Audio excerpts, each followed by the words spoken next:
You bet, Amanda. Thank you very much. And we are posted up and broadcasting live from Altamont, Kansas, upon the footprint of Labette County High School within the four historic walls that they call Harrison Gymnasium, home of your Labette County Grizzlies. As they got a big win on Friday night, undefeated 1-0 on the very, very young season, as is their foe for tonight as the part of the T-Bird Classic. The Towanda Circle Lady Thunderbirds are 1-0 on the season as well.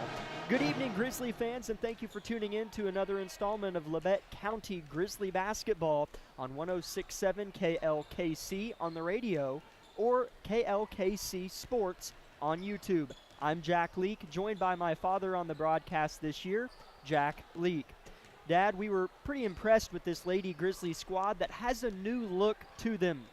You lose a couple players, one of which was an all-league, I think all-state or honorable mention state, point guard Katen O'Brien. And they tripped over their own feet for a while, but once they kind of got their grasp about them, they played pretty well. Yeah, I thought so. I thought they played real well. I was just impressed with the overall energy.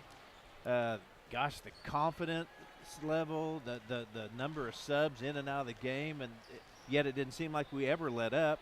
So, I've been excited all week. It was good to talk to the kids in the halls today, and they're all ready to come play. So, and it's good to be home. In talking to someone out in the lobby before the game, since 1958 when this building was built, this is still one of the nicest facilities in Kansas as far as watching high school basketball. So I always love kind of seeing opponents that don't come here often look. They kind of gooseneck for a while. Yeah. I was here really early whenever Circle walked in. I didn't hear anything they were saying. I mean, they could have been looking at dust in the corners. I don't know. But their coaches and a few players were just kind of standing around talking, just looking. Yep. 360. It's gorgeous. Beautiful. Yeah. And it's so clean. And just the lighting and the ceiling and the new – they've done upgrades right with new seating and all kinds of things throughout the years. I mean, it's gorgeous. Yeah. So, no better place. Circle, where we'll go on Saturday, has a much, much more modern gym, right. But it's neat. It's got a catwalk that goes around the whole entire thing. Right. So, anyways, some really neat gyms we get to see, but this is at the top of my list. But Labette County did knock off Frontenac on Friday night on the road to open the season, as we mentioned moments ago. Again, to remind, this is the Tank Connection pregame show.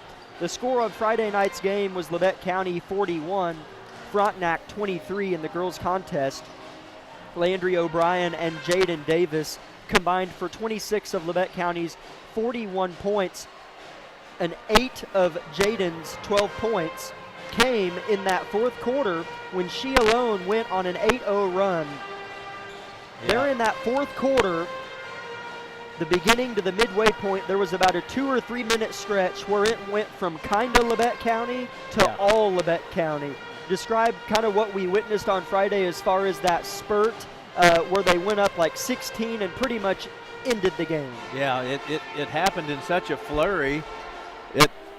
I looked up and, all of a sudden we were so much further ahead than I realized, actually. But Jaden's just such a inside worker, nonstop. So, when you work that hard the whole game, you deserve some of that. And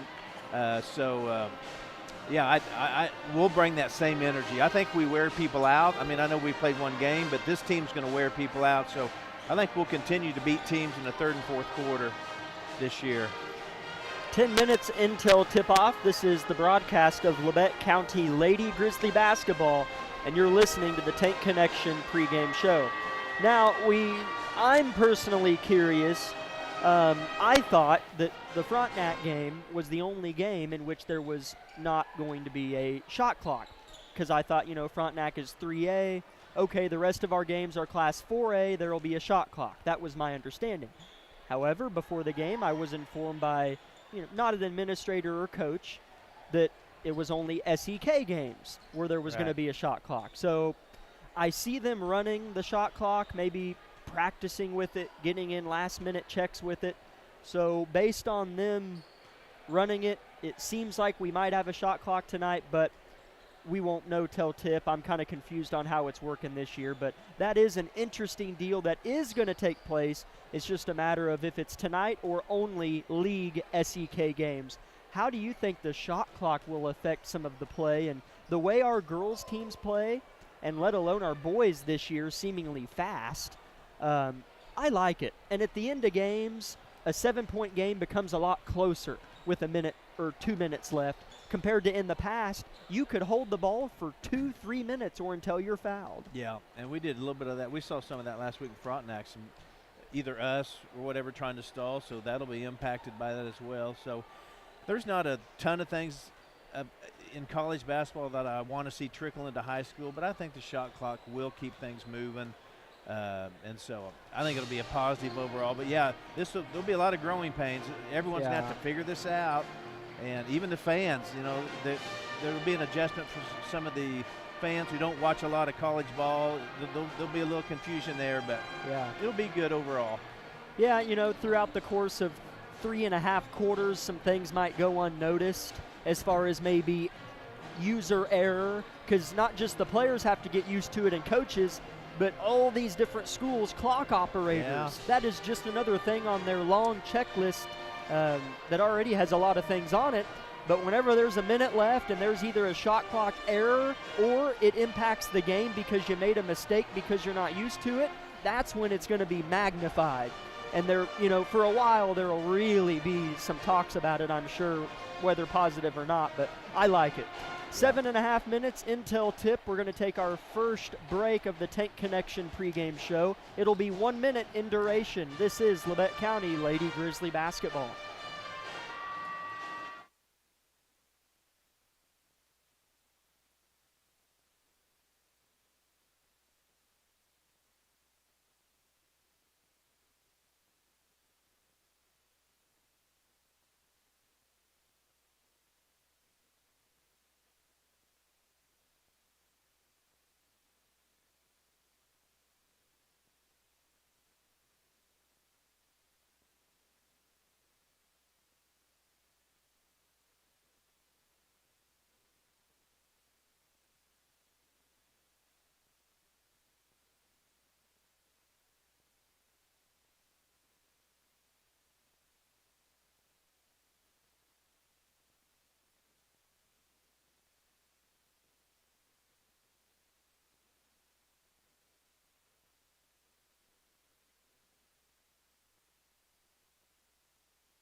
Labette County, again, as we mentioned, 1-0 on the season, got a win at Frontenac by 18 points.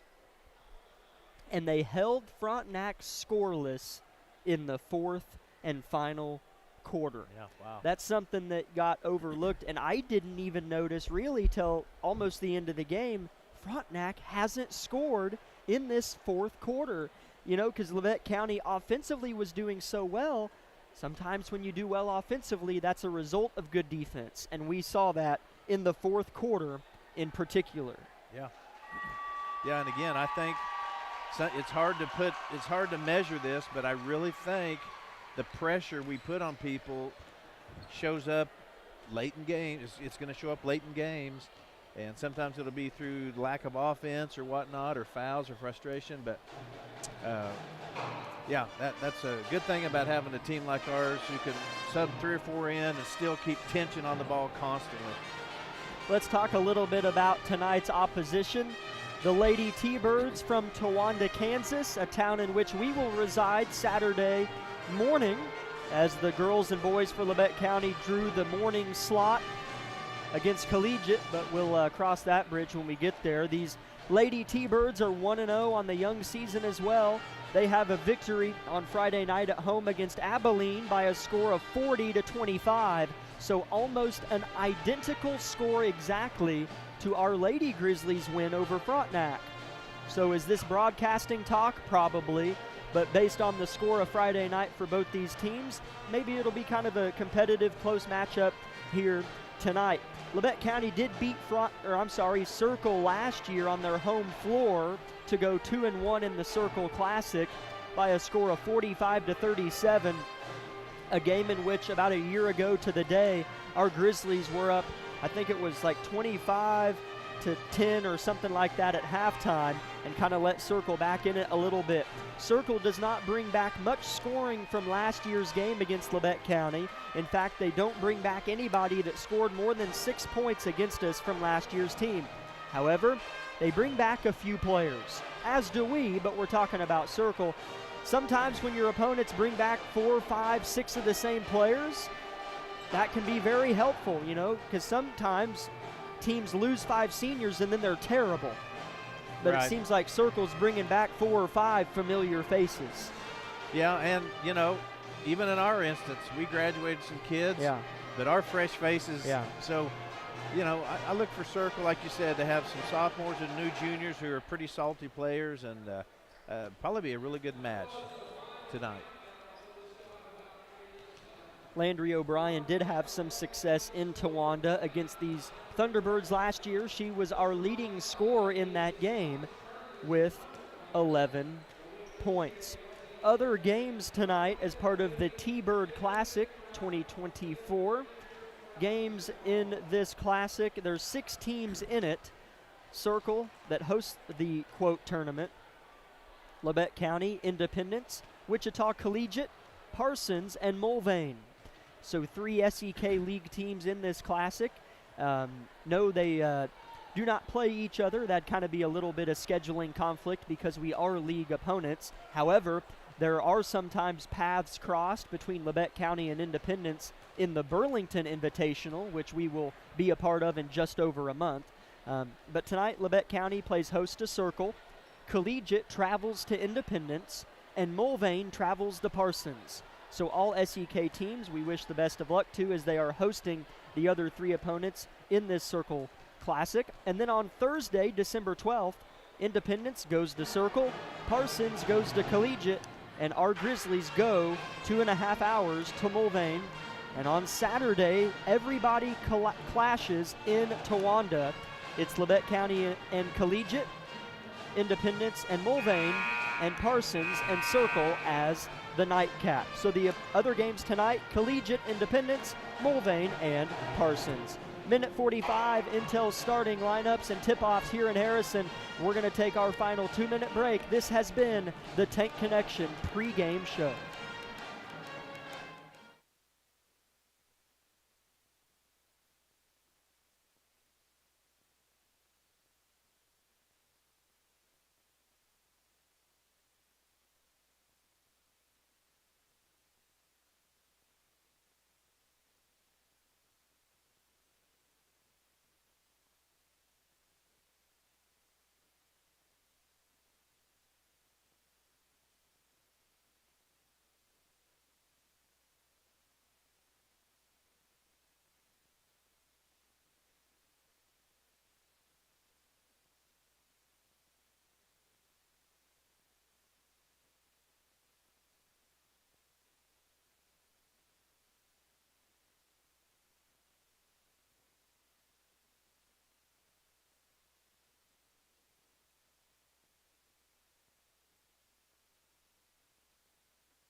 Starters being rattled off by the PA announcer below us. Randy Blackwell's golden chords booming throughout the walls here in Harrison.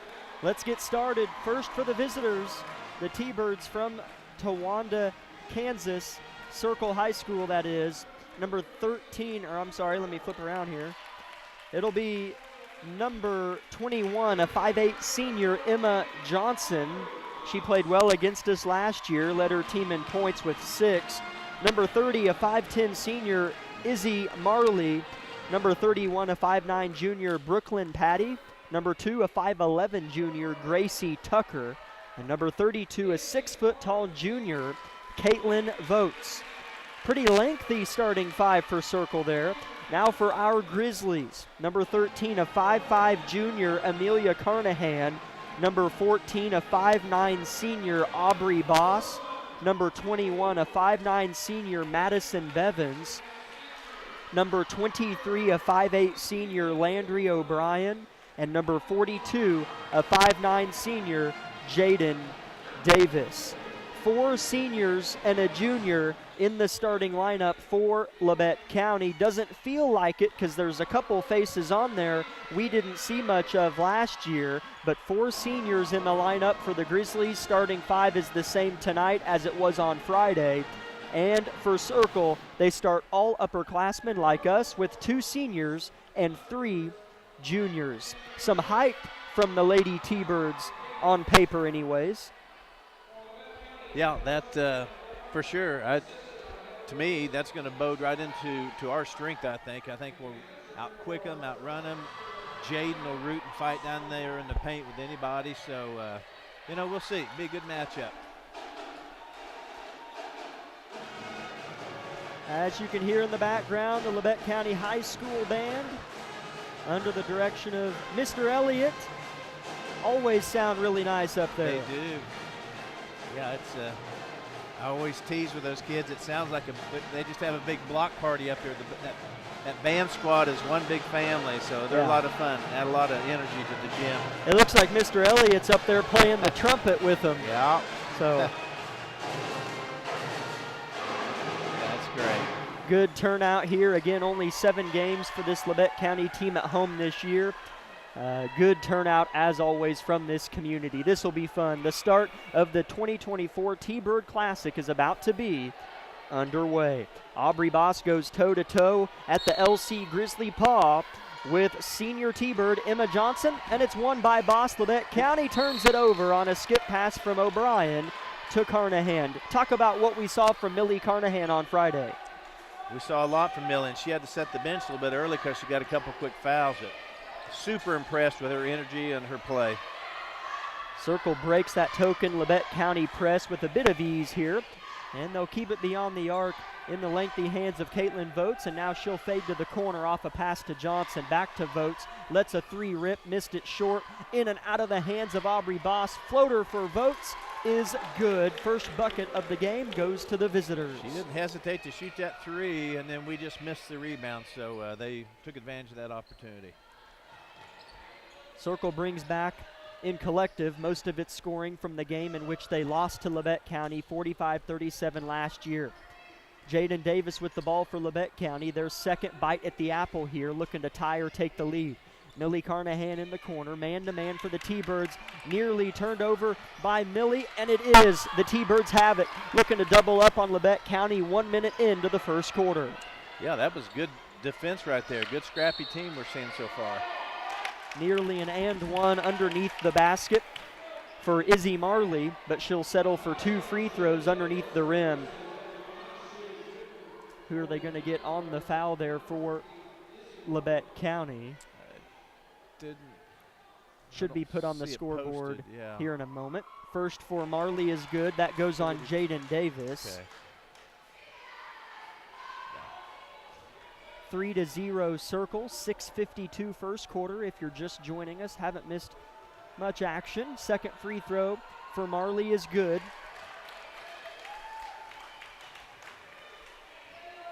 Circle applying some pressure here. Labette County practices against it every day. And they get across the timeline to Boss. Swerves left to right, finds Millie in the corner. Circle really defending well. Davis touches the paint, high pass to Landry. She'll sky to get it. Looking for Jaden, into the double. She'll catch it, no one's there. Pitches out to Boss, into the paint, kick out Bevins. Wants a three from the top. Missed it long, but a good look here. Yeah, that was, had a steal. A lot of squirrely play down there. Labette County comes up with it. Left to right, Labette County wants to get on the board. Yeah, we just need to settle in here. Circle is defending well, but we're a little bit of a scramble right now. Landry with a good teardrop that just fell off the front of the rim. Millie Carnahan in a 1v1 with Votes down the floor. Votes missed the lay-in, tipped right to her opponent, teammate, who traveled with it. Circle, pretty good ball club. Yeah, right now I see a good game is going to unfold here tonight. So they seem pretty sound too. 5:50 first quarter, shot clock is in effect. I'm glad I didn't lie to everybody last week. Here's a turnover from Labette. Carnahan was looking for a cutting Bevins and overshot her by just a touch. So the shot clock is going. It's 35 seconds in length. Okay. Well, good. Yeah, we're going to get a taste of it right now. That's good. Circle with a right-handed hook is no good. From Tucker, rebound Labette County. Landry O'Brien with a 1-on-3 situation, takes it to the cup, throws it off the right foot of Patty, and it stays with Labette County. A substitution, a couple actually.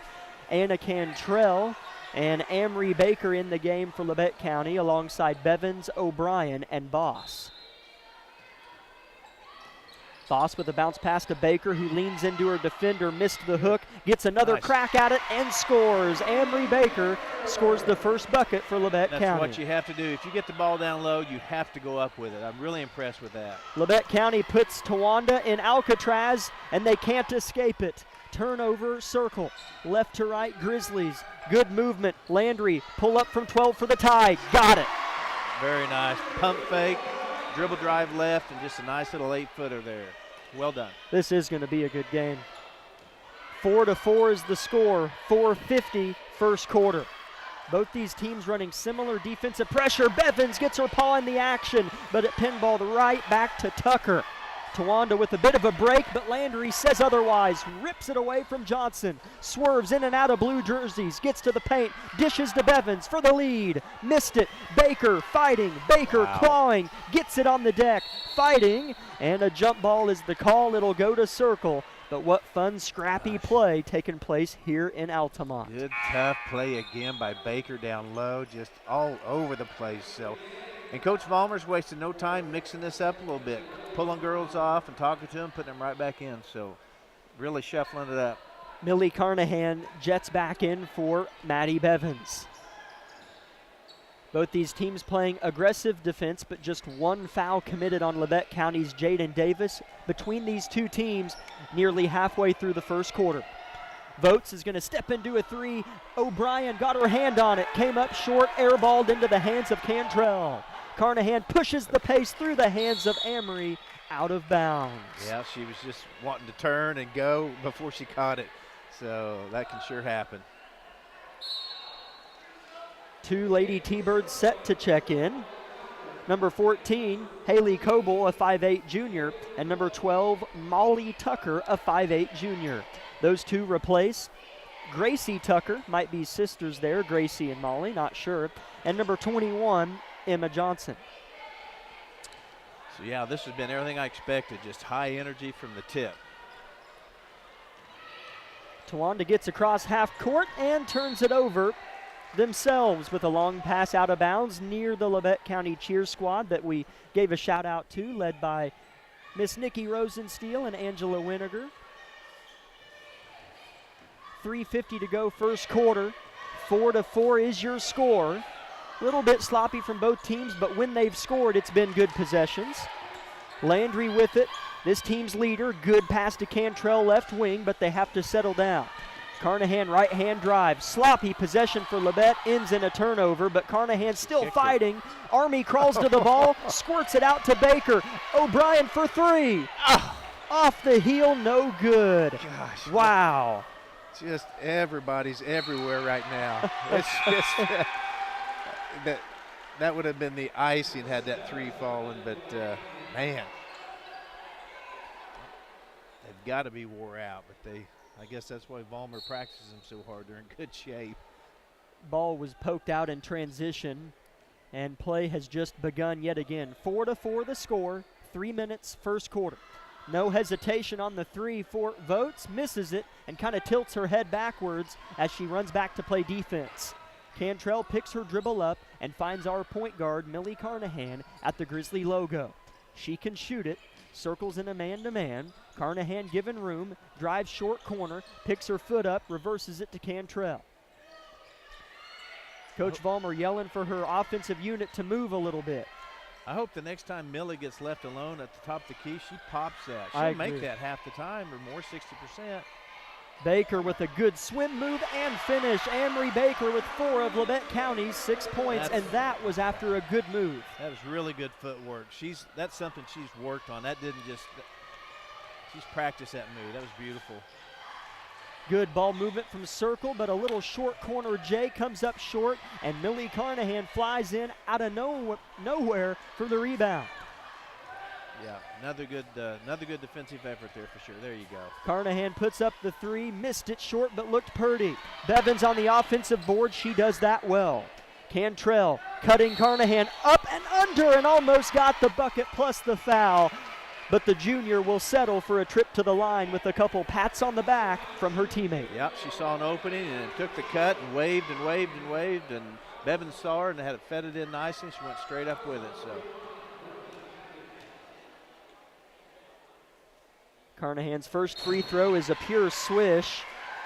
And we have 5 girls checking in here, 2 for Labette. Freshman, 6 foot tall, Kaylin McCoy scored a bucket, did well for us. Good presence in the paint. Checks in for Labette County, and a couple T-Birds as well. We'll get to those in a moment. Millie's second free throw, meanwhile, is on its way and perfect. yep, really good touch here. Yeah, both teams trying to get some fresh bodies in there with fresh legs. Circle with a bit of transition offense themselves, and McCoy hacks and fouls Johnson. That's Emma Johnson for Circle, who will shoot 2 free throws here. The 5 on the floor for Circle, a new T-Bird, is number 34, Mackenzie Whitlake, a 5'9" sophomore. At the line is Emma Johnson. Alongside her teammates are Gracie Tucker, Molly Tucker, and Haley Coble. First free throw for Johnson is good to make it 8-5 Grizzlies, a minute 50 first quarter. Yeah, I thought that was a good foul by McCoy down low. If she makes both free throws, you know, she was going to make that little bitty shot anyway. So if she misses one, that was a good foul for sure. I think the refs are discussing something. Over there talking to Steve and Lori McKenzie that have been running that station down there for a long time. Yeah, that's another group. The refs have to watch the shot clock too. Yeah. There's a lot to do. I have completely forgot to commentate about the shot clock. I mean, it is Well, there's too much going on to look at it. new to, and it hasn't really come into effect. Been pretty quick possessions. Yeah. Landry with nice. a good pass to Cantrell, who elected not to put it up. Unselfish to Bevins, 3-pointer, strong. Carnahan is in there along with McCoy, but snatching it is Whitlake for Circle. Yeah, that's just Anna, but she's got to shoot that Yeah. no matter what. If you get stuffed, you get stuffed. You have to go up in there. She's too good not to. Minute 30 first quarter, Labette County by 2 points. Pass into the paint goes off the leg of Johnson. Turnover Circle, been quite a few of those from both teams. Jaden Davis and Aubrey Boss check in for McCoy and Carnahan. Gave us some good minutes right there. Jaden was able to sit down for a while, and Kaylin did a nice job. So that's great. Labette County out and running left to right in their home white uniforms. Davis with a pretty move, missed the lay-in, and the ball nearly goes out, but it's saved to Aubrey Boss. What good fortune there. Landry triggers a tray. Off the heel by about an inch. There's JD again, and she's fouled. Right in the middle of the action, no surprise. Jaden fights and fights under there and roots out, screens out, so looks like she might have got hit in the face too a little bit. Maybe a bloody nose.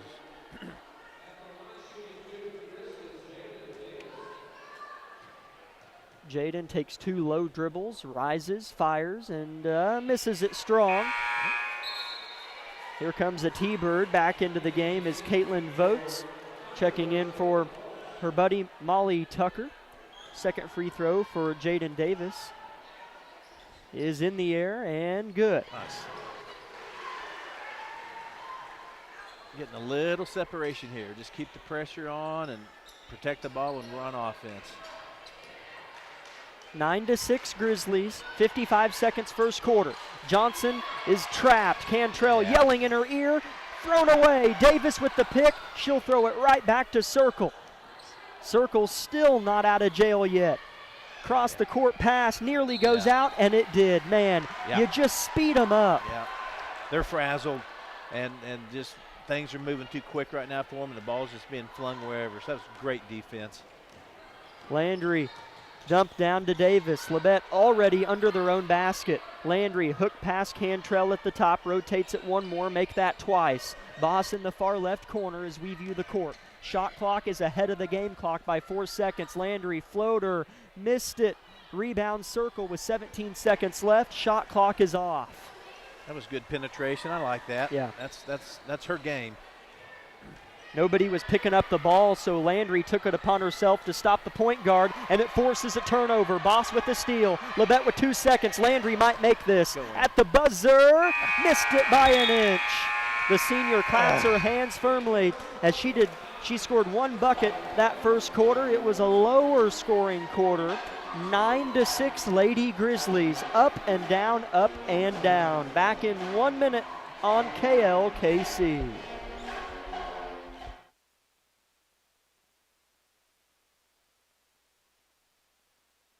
With many years of combined experience, Eye Care Associates of Parsons has set the framework in providing comprehensive eye health examinations for all ages and routine vision care for families throughout the 4-state area. Our optometrists and staff provide remarkable care with state-of-the-art technology to help with diagnosis and management of eye health conditions. Give us a call or visit our website to schedule your next eye exam. Eye Care Associates of Parsons. Experience modern eye care.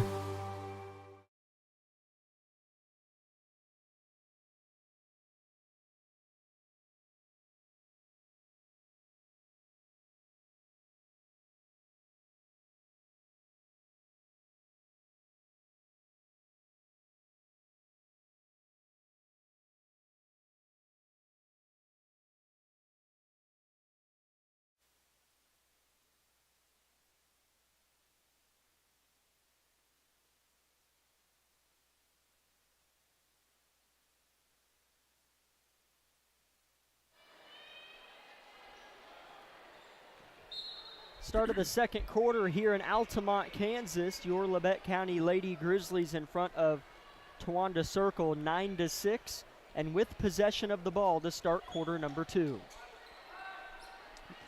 Yeah, I was real. See what he called here. Illegal screen on Labette County. Okay. I was impressed with that first quarter. We settled down and then kept our intensity up defensively. Then Circle really needed that quarter break there. As their coach is barking out orders, that would be Brian Henry, head coach for your Grizzlies. Brianna Vollmer. Circle goes right into the paint. Boss contests it well and forces an Emma Johnson miss. Labette County with possession of the rock yet again. Really good effort down there by Boss. She's a complete player, too, on both ends. And it's nice to have Millie Carnahan because, you think, oh, Landry will be our ball handler. She's more of an off-the-ball guard, not necessarily a point guard. Millie Carnahan is a really nice weapon to have as her offense kind of runs through her a little bit sometimes. Yeah, she sure is. And she's a really good shooter. I actually hope we get to see her shoot a lot because she'll stretch that defense out once she starts making those, and she will. Labette County will inbound after an errant ball went out of bounds off a Circle.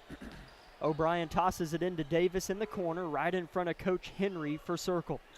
Harrison Gymnasium slowly filling in the chinks as we near the 7-minute mark in the second quarter. Labette County a bit unaware of the shot clock there. Yeah. I believe got a shot clock violation. Turnover Grizzlies. Madison Bevins in for Jaden Davis. Heck, I forgot about it. I did too. I was hoping Millie would pull the trigger, and then I wondered a little bit why Landry threw it up so quickly, but she did the right thing. She saw the shot clock winding down. Circle has a 2-on-1 advantageous situation, but Bevins bats it out of the air and gets the steal. Maddie played that so perfect. Good defense, stripping it away from O'Brien from Haley Coble. That was a good steal, and it led to a transition run out. Emma Johnson's fouled and shooting 2 here in a moment. Really good hands from Coble. Yeah, Landry was a little frustrated there, but I think she might have kind of forced that. And so I thought that was a good no call, actually. 9-6. It's been that way for a while. Grizzlies in front. First free throw from Johnson, the senior from Circle, no good. Brooklyn Patty into the game for Coble, who just got the good steal off of our senior guard Landry. And Anna Cantrell came in for Labette County as well. Johnson's second spins home. Circle just with 1 field goal this game. I've noticed they're not pressing anymore. They did back off. We'll see. Here's Bevins underneath with a good head fake. Got under the rim too far and missed the lay-in. Millie with a wide open 3. Missed it left by a touch. Boss rebounded offensively, and Cantrell's pushed and fouled by Brooklyn Patty. Labette's gotten some offensive rebounds. Yes, we have, and that was a good shot by Millie. It was open. She's a shooter. She needs to shoot it all night long. Yep. And, yeah, then just going after the ball and going up. So that was a good possession.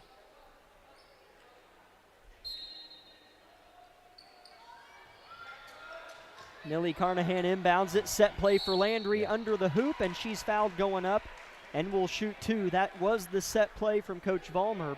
Threw it to the top of the key. Landry backdoored from the corner off of a screen and got open. And she is, no, it's another inbound. They say the foul was on the floor. That was close, but okay. Carnahan, the inbounder again, gets it to Boss. Right back to Carnahan, shoots the three-pointer in the corner and bottoms it out. 12-7, Lady Grizzlies' largest lead. Told you so. She's a great shooter. And good defense there, good pressure, a little frustration now out of Circle. Kind of seeing their heads bobble here. This is a good opportunity right now for us to really go at it. Circle throws it away to add on to that comment. Back to Labette County, up 5, backdoor Landry, short corner, 2 dribbles, whips it. Bevins at the top, no hesitation, Trey. Missed it right, rebound up in the air goes to Marley, and they find their point guard. Long pass, intercepted, Bevins playing cornerback. Landry points, Carnahan in the corner, head fake and drive, adjust, fires. We'll call it a pass to Bevins, who finishes. I like watching our leaders take shape out here, telling kids kind of what they thought they were going to do. We're learning together. So Landry was wanting Millie to break to the basket. I think Millie was wanting one more shot. Here's a tipped pass that's stolen. Landry layup, good. Yes. Timeout Circle. Yes. I can't tell you how many times I have seen a 6-0 run happen in literally the exact same script we just watched. Yeah, we get streaky. V93.5 is your home for the best variety of the 80s, 90s, and today. Get your day started with the Anna and Raven Morning Show. You're the judge during couples court. Couples share their disagreement, and then you decide who's right. Think you know pop culture trivia? It could pay off, and you score the cash jackpot when you play Can't Beat Raven. Krause in the house gets you home every weekday afternoon starting at 2. Stream us anytime, anywhere. KLKCradio.com. Commercial Bank, Eye Care Associates of Parsons, Labette Bank, the Bartlett Co-op, Labette Center for Mental Health Services, Community National Bank, Vollmer Cement Finishing, Wood Insurance Center, USD 506, SEK Orthopedics, Doctors Mosier and Meister, the corner store of Altamont, and Olson Ace Hardware. Corner store always has a good special every day, and they do a tremendous job.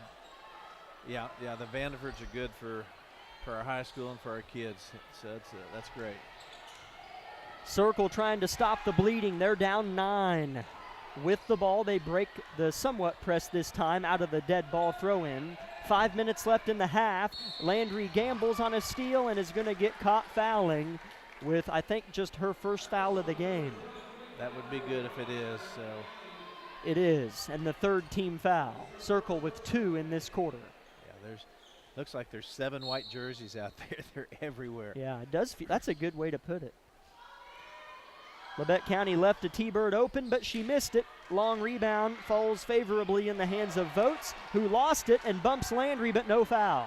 Landry puts the pumpkin on the hardwood and dribbles left to right into 3 T-Birds, gets it to Baker underneath, who turns it over. Scrappy play here. Landry not giving up, can't pick up another foul and doesn't as it's thrown off of her leg as she stuck it in the air and deflected the pass from Patty. Competitor. They all are, but you can just see your leader stepping up. So here we go.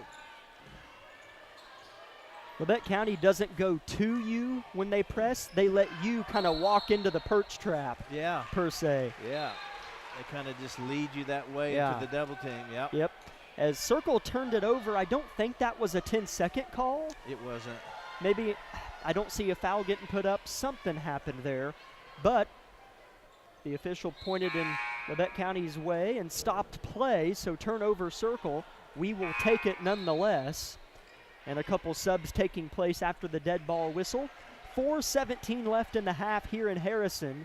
Labette County 16, Circle 7. T-Birds just with 1 point in this quarter. Landry on the left wing. What a play. Baker off the slip, scores it. Emery Baker with 6 points. And finished with the left hand. Boy, that was, couldn't have drawn that up any better. Perfect play. Circle into a triple team and a blocking foul called on Bevins. Could have been a good thing if you want to be positive, because Circle had numbers on the back side of the floor. Yeah. So that stoppage of play maybe could have helped us. But that is the second on Maddie Bevins, and in comes Jaden Davis. Yeah, so, I mean, it doesn't stop. Just the minutes Bevins gives us, and all the other kids actually, they all do, and lets us stay fresh. We just keep cycling in good players. Here's a good look for Circle, and they can it from the top of the key. Haley Coble with her first bucket. That was a good look. It was a good shot, too. 18-10 Grizzlies, 3:43 second quarter. Circle with their first field goal of the second quarter. Boss surveys off the screen but elects to rotate it to Landry, who pulls a deep trigger tray but missed it. There's Baker fighting and losing the effort, but not for a lack of it. Rebound Circle right to left, the blue jerseys blur. Okay, we need a good defense here. We don't need them scoring 2 possessions in a row. Boss will reject it out of bounds and emphatically hits the hardwood with her right foot in celebratory fashion. A good block from Aubrey Boss. There's that intensity. Boy, they all have it. Just you see it after a good play. They're just screaming, and you know their arms are pumped at the floor or up in the air. That's really good to see. Assistant coaches for our Grizzlies are Heather Wilson and Madison Evans. Circle will have it down by 8 on a little 3-0 run, if you want to call it. Ball is on the deck, and a jump ball will stay with Circle. Assistants for the Lady T-Birds, Kevin Wishart, Sean Laheka, and Katie Stearns. Again, their head coach is Brian Henry.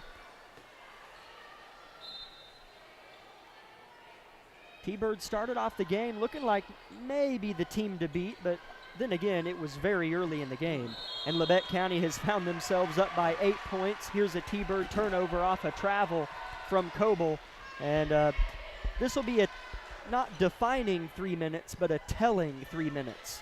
Labette County will either be up 12 or it'll be kind of close. Yeah, we'll just see, and it's always good to go into half with some momentum, so we need to just pour it on defensively, and the rest will fall into place. Play comes in for Vollmer. Landry sheds 2 defenders, misses the layup, and it goes to Davis. 2 Grizzlies hit the deck, and it squirts to Carnahan. How did that happen? Back to O'Brien in the corner, double team, 1-arm flip, Baker, pump fakes, shoots, scores! Wow! Emery continues to impress. Another good drive by Landry and Dish, so got a foul now.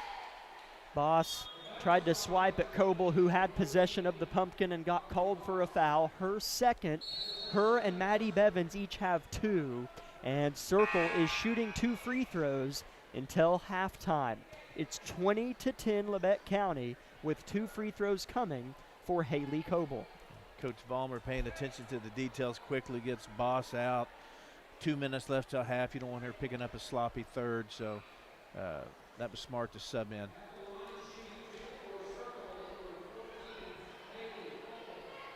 Haley Coble and Amelia Carnahan each have the only 3-pointer for either team tonight. Coble's first free throw of 2 is banked in perfectly. I guess that counts too. It sure does. Her second is no good, a little strong. Anna Cantrell in the game. Long pass to Baker, who wasn't ready. A little bit forced there from Landry, but Coach Vollmer just looks at her and claps a little bit, as she knows her senior will forget all about that mistake. Yeah, those things are going to happen when you're playing hard and fast. It's this next play mentality. Coble trapped, tries to get out of it. One arm flip goes to Patty, and they're settling in the half court now. Now they attack the rack. Cantrell fighting, forcing, and it goes out of bounds off of Cantrell, they say. It'll stay with Circle. Again in their road blue uniforms with white numbers and gold trim, and Labette County in their home whites with red numbers. That was a good recovery on that. They had broken that press. It seemed like we kind of recovered well. Carnahan defends the 3 well, and Landry gets a block on a jumper from Patty, and it's rebounded by her teammate underneath.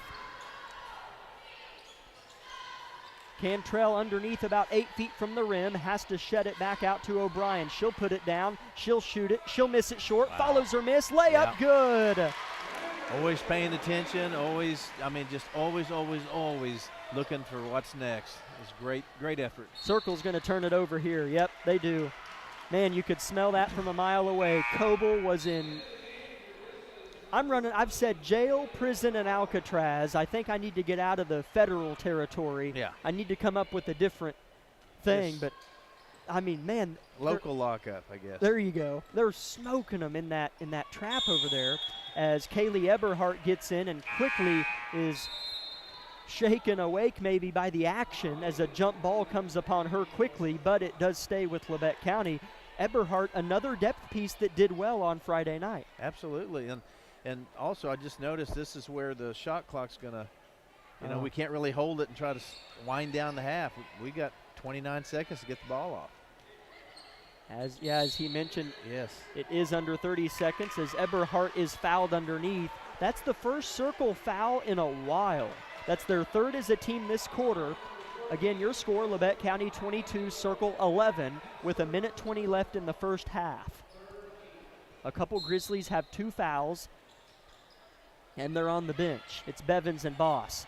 Davis underneath, forces one up that's blocked in traffic, leaks to the corner, saved by Carnahan, goes to Coble, who's on her knee, tries to stand up and throws it away, but it's off of Carnahan. It'll be Circle ball with 32 seconds on the shot clock and 1:15 left on the game clock.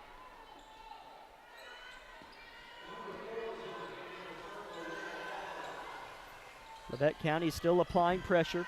Long pass goes in the hands of Willow Oliver, a new T-Bird. So a couple new girls in the game for both these teams. Johnson forces a prayer that airballs deep, and an and one goes down for votes. That was kind of an answered prayer. That wasn't a great possession, but that's how it goes sometimes. That's how it goes sometimes. Yeah, Amory was hustling, and it was a foul. Yeah, again, need to screen out. Be sure we don't give up if she misses this. Like an easy dump in there, and then go have a good possession offensively. The and one free throw for Votes is no good by a long shot, and a jump ball is going to stay with Circle. But you never know. Could work in Labette County's favor with the shot clock being the way it is now.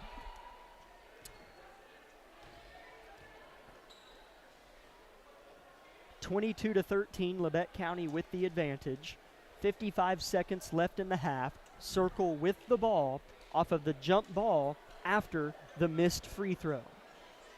I know we're up 9. It just feels in my spirit like we're up 15 or 20, but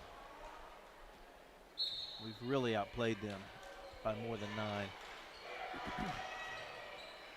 Double team in the corner off the inbound, and the pass out of it is read well by Jaden Davis, who plucks it out of bounds. Circle will inbound in front of the Labette County student section wearing camo. It's either camouflage night or they all wore the same thing on accident. Here's Johnson with the little pull-up that falls, and a 4-point possession for Circle, and they needed something like that badly. They did. We need to just go back to business here. There's a good, yeah. A steal by Coble, her second or third of the game, and she's fouled in turnaround and will shoot 2 free throws. So Circle going to be very pleased with how at least the last 60 seconds has gone. It seems like. And who was that foul on? Was that on Emery? It was. So Baker. Is that her third? Baker, Bevins, and Boss all have 2 fouls, but the first free throw is missed by Coble. She's now just 1 for 3 tonight from the line. Again, we have to get him on the hip here. We have to stay tight, screen out. And Davis does that perfectly, but Johnson rips it away, and we're going to have another jump ball that goes to Labette County. You can kind of smell those things coming sometimes. Yes, and Circles got a little pop of energy here. They've had a couple good possessions. So we need to have a good possession here and come out after half and put them back in the fizzle mess we had them in earlier. The shot clock is off, and there's just 18 seconds left in the half. Don't give Circle another look, and worst case, you're up 7 at half. Carnahan underneath, but we'll take that too. Forces a foul, and we'll shoot 2 free throws. So Circle seemingly will get the last look of the half, but hopefully it comes at the expense of 2 Millie Carnahan made free throws. Yeah, and then I hope we press and get a steal. There you go. Millie's first free throw is good. She has 6 points and has made all 3 free throws tonight. Yeah, she's got a good routine. Missed the second. Don't want to foul her. They'll shoot 2, but Davis is going to force a jump.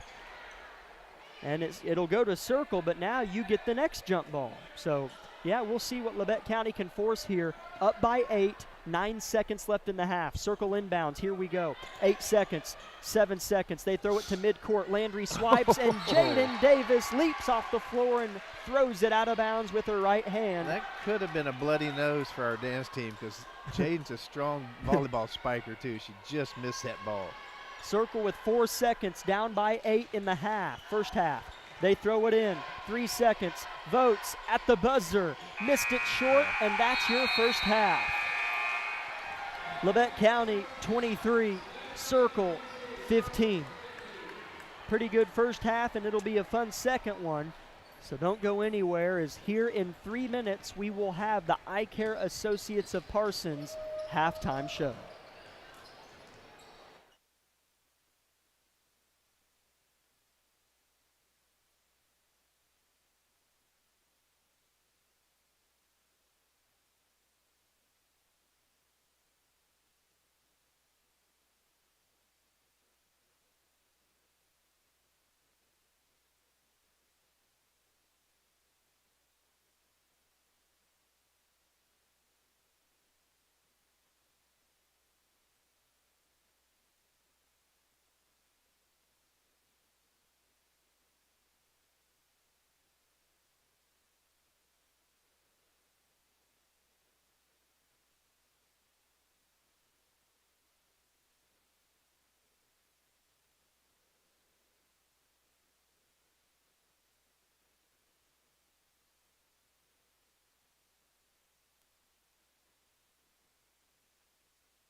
Welcome in, Grizzly fans, to the Eye Care Associates of Parsons halftime show of Labette County Lady Grizzly basketball. As Amanda, the voice you just heard back at the station, said moments ago, 23-15, Labette County leads Circle in the first night of the T-Bird Classic.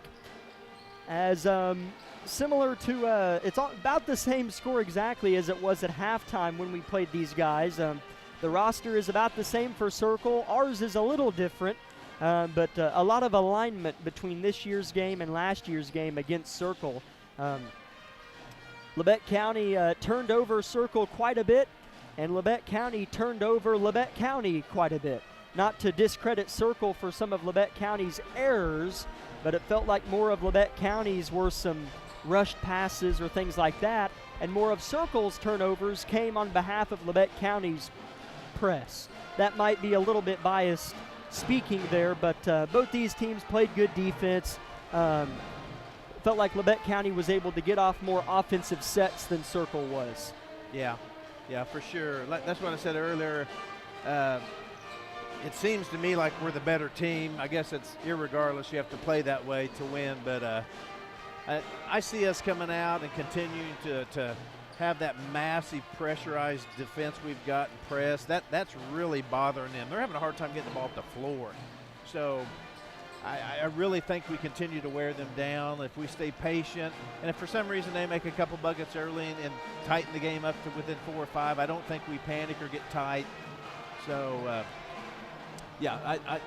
I foresee a good second half for us and kind of getting that ball going again and then having that spurt where we rail off 6, 8, 9 points and kind of go from there with it. Just have to keep playing good defense like we're known for. Halftime stats for you, brought to you by Eye Care Associates of Parsons, Doctors Gilmore, Newland, and Ray.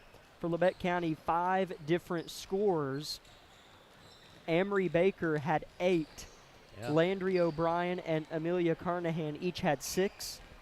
Maddie Bevins had 2, and Jaden Davis had 1 point. For Circle, 4 different scores. Emma Johnson with 5, Votes with 4, Coble with 4, and Marley with 2 points. At the end of the first quarter, it was Labette County 9, Circle 6. And in the second quarter, Labette County outscored Circle 14-9, giving us our halftime score, Labette County 23, Circle 15. Labette County really defended well in the first half of that second quarter, if I can make that make sense, as Circle was held scoreless for the first few minutes, or at least on as far as field goals go. They made a couple free throws, but it was in that back half of the second quarter when Circle went on a little run that they needed, or Labette County could be up a little more than double figures. Yeah, I think so, and it's always easy just to think we should always be the one to run away. I mean, Circles, they're trying to. Mm-hmm. They're working hard, coaching hard, so and they deserve their run. So, good game, kind of like we thought it would be. I just feel like just watching here, trying to be, as open-minded as I can about it, is I feel like we're the better team, and I have a confidence about us going ahead and showing that this second half. 23-15 again, Labette County in front is your halftime score. 3 minutes, as you can hear the buzzers sounding in the background, until the second half will begin. We'll take one more 2-minute break and come back with a little bit more chatter here on the Eye Care Associates of Parsons halftime show.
23-15, your halftime score. Just under 40 seconds until the third quarter will begin, and Coach Price making a potentially chaos-saving catch down there as they were putting up the warm-up balls, and the ball got thrown hard and high, and he made a leaping, saving grasp. Wait a minute. Leaping, saving grasp? I'll watch the video later for that. I did that on purpose. I know you and Coach give each other jokes, and so I thought I'd put a ball on a tee for you. So sorry about that, Coach. But then again, I was giving you a compliment, and he, bashed it. So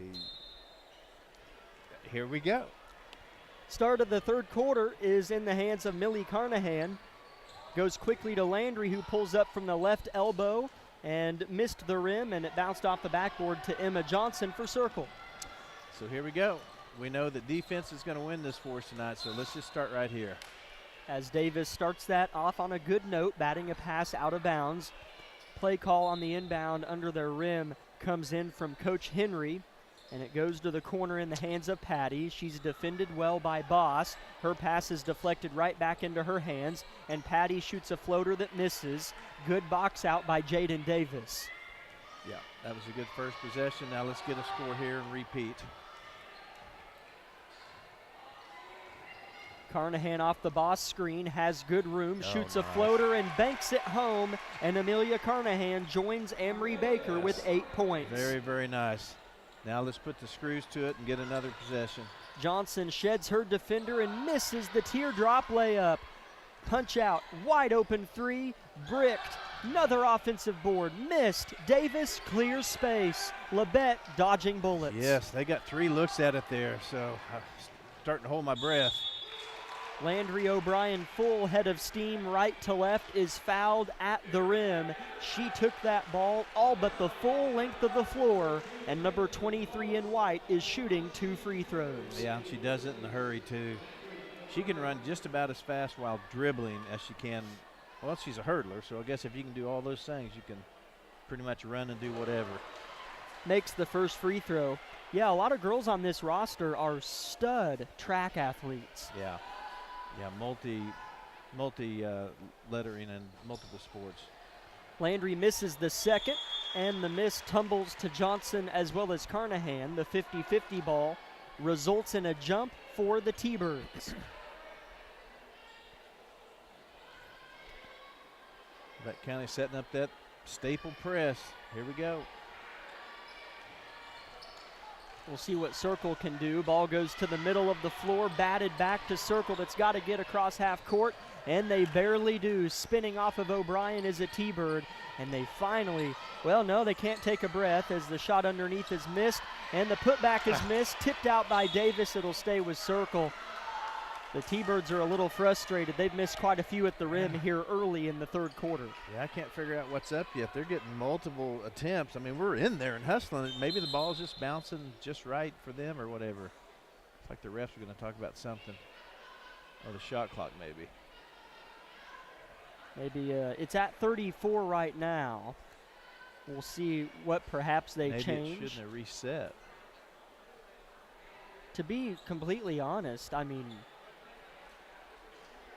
you would think with something that has never touched the high school game, on the opening night where it's been implemented, there'd be a lot more issues than we've had. This is the first stoppage of play that we've had, and maybe they're not even talking about the shot clock. So what I'm trying to say is well done by the Labette County maintenance crew to get them up and working, and 2, for Steve and Lori McKenzie down there who have been error-free all game long. I mean, they have not missed a beat with this shot clock. Well, I can't imagine having to think of that on top of everything else that they have to do. Because I think the ball has to hit the rim to reset, and to watch that and watch this and watch that and watch that. So, and where there hadn't been a lot of issues, maybe high school ball shoots the ball before 35 seconds anyway, more than I realized. So the main focus of the shot clock is going to be before half or the end of the game, most likely. Yeah, it's only gone off once when Labette County, or maybe each team has one shot clock violation. I don't remember, but you're right. That's a good point. Emma Johnson on a 3 for the off the inbounds is no good. O'Brien with a pretty skip pass to Bevins, who has to slow down her pace and misses the layup, and the ball is on the deck. Hopefully Labette can force a jump, and they do, and it'll stay with Labette. A good leak out from Landry to Madison Bevins, but she was going so fast she couldn't break down quick enough. Yeah, I agree. She made a nice little arc, little angle, shot left-handed, so just a little hot. Ball goes in for Labette County. Landry O'Brien has it near half court. 6 minutes to go in the third. Labette County up 11. Landry swerving to the rim, missed it. It hit the bottom of the rim and shot down to the hardwood like a rocket. Circle is going to throw one up ahead and out of bounds. However, they're going to say Bevins had it in her grasp, and it'll be Circle basketball. Sorry about that. Ball goes in for the T-Birds. Aubrey Boss has played masterful defense in this half, and she defends the ball. Now it gets away from her. Carnahan defends the ball, and it goes out of bounds off of the backside of Gracie Tucker. And Labette County showing that they can play a long, drawn-out half-court defensive set and not just turn you over in the full court. Right, yeah, and this is what we need, is just to keep the pressure on. They can't let down. We're just everywhere. Labette County by 11. Ball goes to the corner to Carnahan, swerves to the rim, misses a floater strong, and Baker is fouled on the putback, holds her mouth a little bit as if she was hit. In fact, I'm assuming she was. It was a foul, but Emery Baker's going to try to get her 9th and 10th point of the contest. And again, Millie drove and penetrated, and when they collapsed, even if she didn't make the shot, Emery was in position. Just anytime you can drive and penetrate, that just really helps the whole offensive end of the floor. First free throw's good for Baker. She's got 9 on the night, and her second is a pure swish. She's got 10, leads all scorers on the floor. Oh gosh, that looked good, both those. Labette County by 13, which feels like a lot in this game, especially maybe if you're a Circle fan. Here's an interception because Circle's struggling to score. Well, they've only scored 15 and we're up 13, so yeah, we've almost doubled their output. They're walking on thin ice. Landry crosses up her man, pitches to Carnahan. Labette's playing loose here. Playing real athletic. This might go in. Carnahan's three barely missed. Long board went to Landry. Underneath, fakes to the corner. No, she'll throw to the corner. Millie swerves in traffic, throws it away. She slipped and fell and didn't have really any other option. Yeah. That's good, though. I'm seeing multiple players get more and more confident in penetrating and taking an open shot. Early on, they would hesitate and pass to somebody else, but now we're just kind of letting it go. Circle throws it away again, and after the turnover, their coach, Brian Henry, quickly calls a timeout. Labette Community College is meeting the need for an increased demand in qualified radiographers. Our radiography students will train on the latest technology in a hospital simulation environment. I wanted to be able to go into a career where I could help people, and if you're going to go into that field in this part of the four-state area, LCC is the only place to come. Tuition is nearly half the cost of universities. Scholarship and financial aid available for those who qualify. Text radiography to 620-293-6671 for more information or visit labette.edu.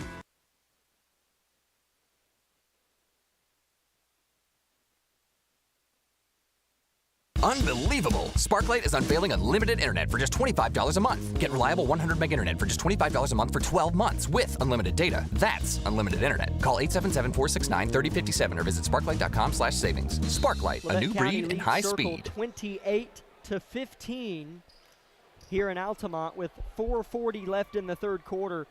Circle is scoreless in this quarter, and they needed anything but that to happen to give themselves a good chance to be successful tonight, but Labette County has held them scoreless. Yeah, it's the defense. I mean, all of us play hard, and like, here we go.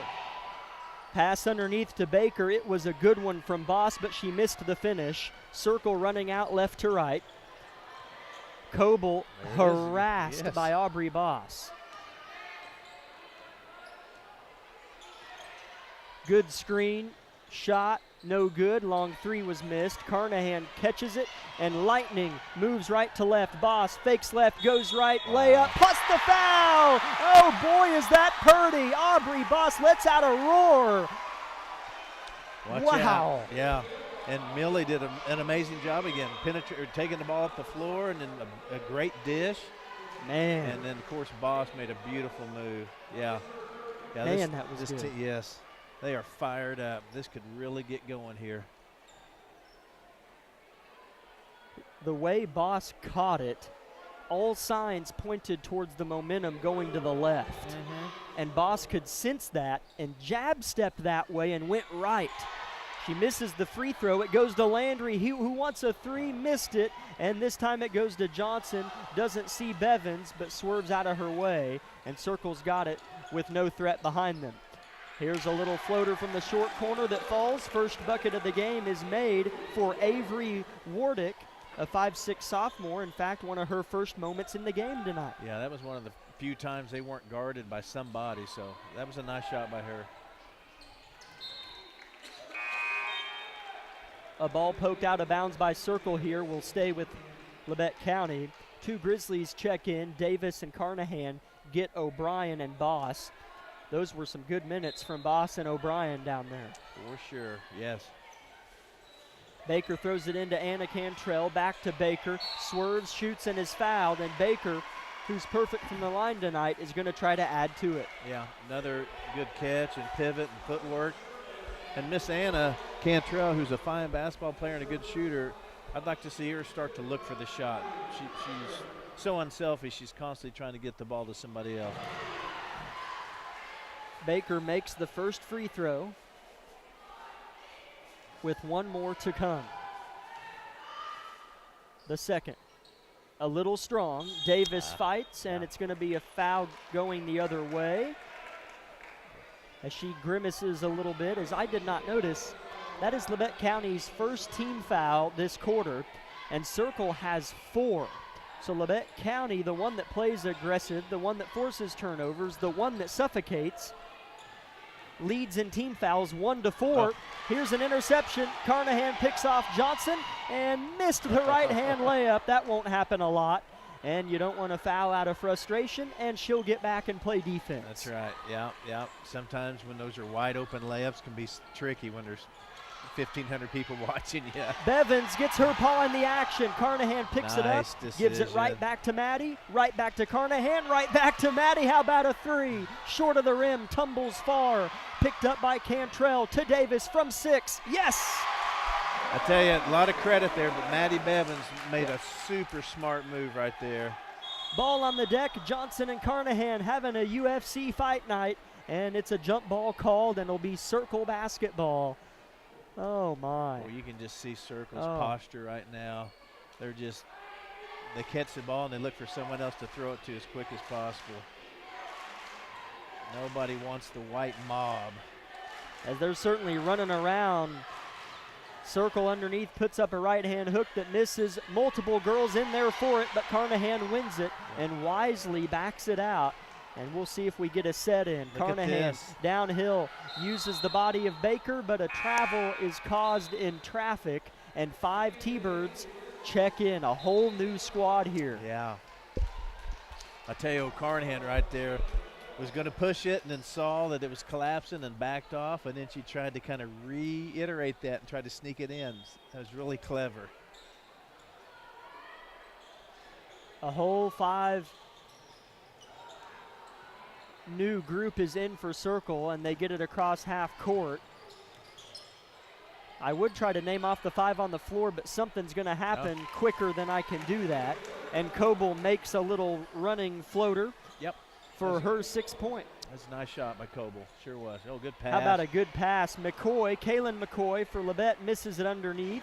As you're running Davis and McCoy in the paint for Labette County. That's fun to watch. Yeah. We got 2 post players down there, and of course McCoy, a freshman, really done a nice job these first 2 games. Eberhardt harasses the ball. It gets back for an open 3, but it's missed by Votes. Rebound Eberhardt. And outlet to Bevins. 90 seconds left in the third quarter. Labette County up 33-19.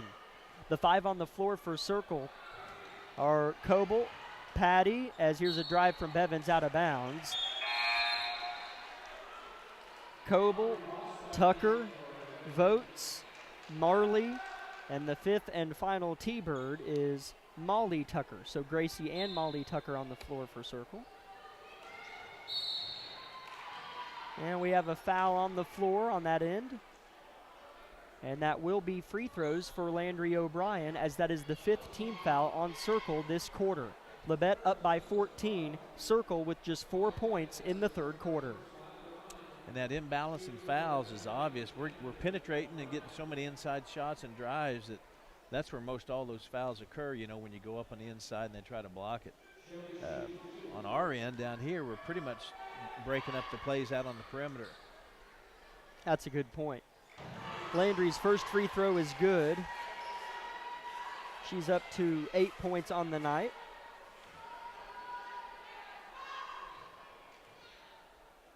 Her second is good as well, crept over the front of the rim. Those are important in most every game you play. We've got to be good at our free throws this year. And Labette County has been, and a throwaway here from Votes. Turnover Circle, 1:10 left in the third quarter. Yeah, this group here that's come in for us, giving some of our players a rest, has done a good job. Eberhardt, McCoy in this group. Here's Boss on a cut to Landry on the right wing. 20 seconds on the shot clock. She'll drive in traffic, has it batted out of bounds by Votes. And there's 55 seconds left in the third quarter. 18 seconds on the shot clock.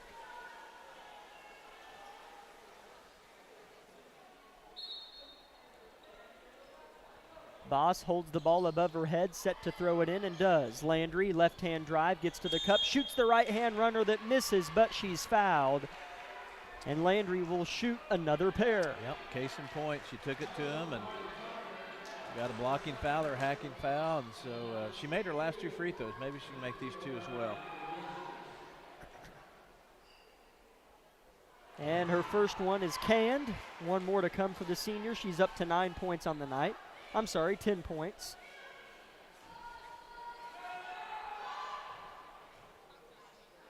Second free throw, strong. McCoy might get it, but it bounced off her fingertips like a bouncy ball and went to the T-Bird, Molly Tucker. Labette County quickly gets into defensive position, forces a double team at half court. Circle has numbers out of the pass out of it. A 3-point shot is no good, and Circle showing some negative body language here as the miss from Votes resulted in her kind of sagging her body back to play defense, and she's calling for a sub but isn't going to get it. Yeah. Not to harp on her particularly, but we kind of do that to teams. Yeah. We, like I said, as the game wears on, we stay relentless. We're no slower than we were the first quarter. Good timeout from Coach Vollmer there. Aubrey Boss picked her dribble up in a poor spot. My name is Bria, and I'm a pharmacist at Bowen Pharmacy. I'm here today to tell you about one of our patient programs, Meds to Beds. Bowen Pharmacy South is located in the medical office building at Labette Health. Our staff works closely with the doctors, nurses, and social care workers to ensure that your transition out of the hospital is an easier and more convenient experience for you and your loved ones. If you are having inpatient or outpatient surgery, we will get your medications directly from your doctor and deliver them right to your hospital bed. If you are having a baby, we will get your medications or anything else that you may need to get your family home without the hassle of making several stops along the way. Whether you're here for a few hours or a few days, we are here at Bowen Pharmacy.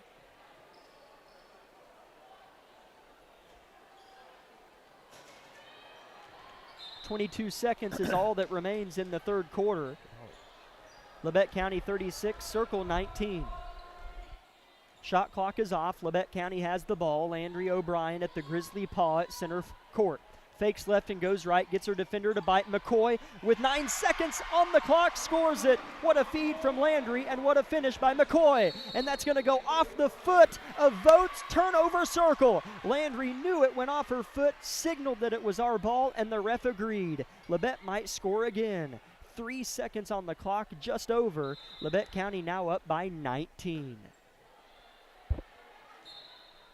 Eberhardt throws it into Landry, down to 2 seconds, gets a ball screen, runs into a defender and doesn't get a shot off. Good enough defense by Circle there. I'm telling you, Circle's about had it. Caitlin Votes is had enough. We sit just above the visiting bench, and I'm seeing some body language that is not half glass full. Labette County by 19. Back in a minute. Lady Grizzlies look good on KLKC.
Labette County outscored Circle in that quarter 15-4.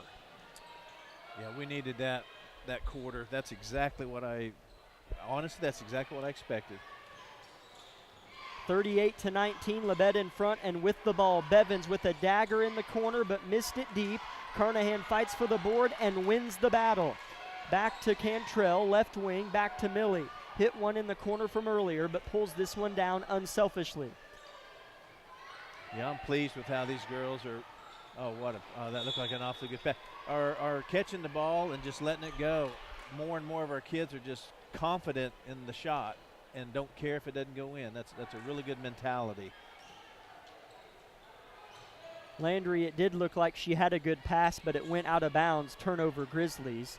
Circle limping their way across half court. Yeah. Never mind, no they're not. Turnover Circle as they throw it away. They're going to say it was tipped.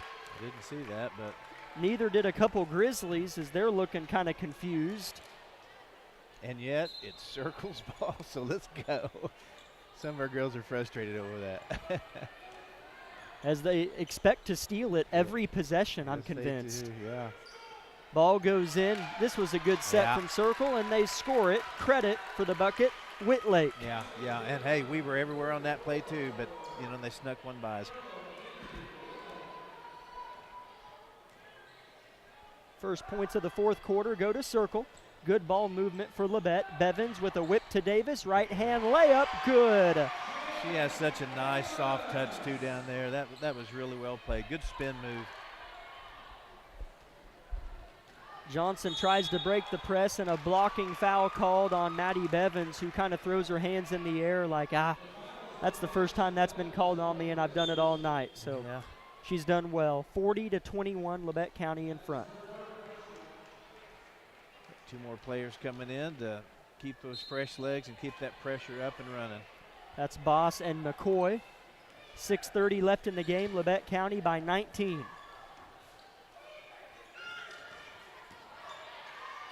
Short corner Jay missed by Gracie Tucker, but she gets her own miss. Still with the ball is Tucker, dribbles into the chest of Cantrell, picks her dribble up. Bevins tries to force a jump ball, but a timeout's called by Brian Henry for Circle. Labette County by 19, back in 30 on KLKC. Life is about movement, and the human body is like any high-performance machine. When miles add up, parts wear down, and that's when pain begins, and here's where it ends. At Labette Health, our nationally recognized orthopedic and sports medicine surgeons use advanced techniques to reduce recovery times and relieve pain for miles to come. Feel like new again at Labette Health in Parsons, Kansas. For more information, go to labettehealth.com. Discover what you've been missing in Parsons, Kansas. Curious Minds Discovery Zone, a children's museum that inspires a love of learning, with hands-on exhibits for all ages to imagine, create, learn, and discover. Labette County by 19 with 6 minutes left in the contest in their home opener, looking to go 2-0 and start the T-Bird Classic at 1-0. Circle is going to throw it away on the inbounds play and turn it over. I've noticed that caramel corn's about cost you a couple of introductions here lately. It's pretty tasty, isn't it? Are we gonna do this back and forth? I got you with the Coach Price thing, and now you got me with the popcorn. All right. Cindy Dean makes some mighty fine popcorn. Oh man, okay, let's just say that. Caramel corn is not available at many concession stands. Millie Carnahan elects not to shoot the three in the corner. She could have probably shot 5 of those tonight, but she's probably making the right call. Who knows? Well, she knows better than me, I'll tell you that. Shot clock is at 4 seconds, and a blocking foul called on Circle will reset the shot clock. And that'll be the first foul on Circle this quarter. And the second personal on Mackenzie Whitlake. Here comes that fresh 5. I'll be interested to see what Coach Vollmer does this quarter. If she keeps pouring the gas to it, or how she postures this on this fourth quarter.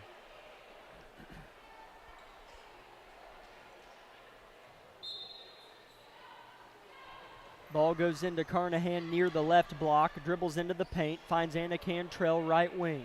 Given room, but passes. And Emery Baker is going to be fouled by Brooklyn Patty. So back-to-back quick fouls on Circle, making 2 team fouls for the visitors, and the third on Patty. Baker, the inbounder, throws it into Carnahan, catches it with one hand, missed the layup on the spin, and turns around and fouls Coble, who got the board. Such a nice move by her, nice spin. Just the shot was just a little hard, and then there's such a temptation if you miss one of those to just a little bit of frustration. You just want that shot back, so you go for the ball. So yeah.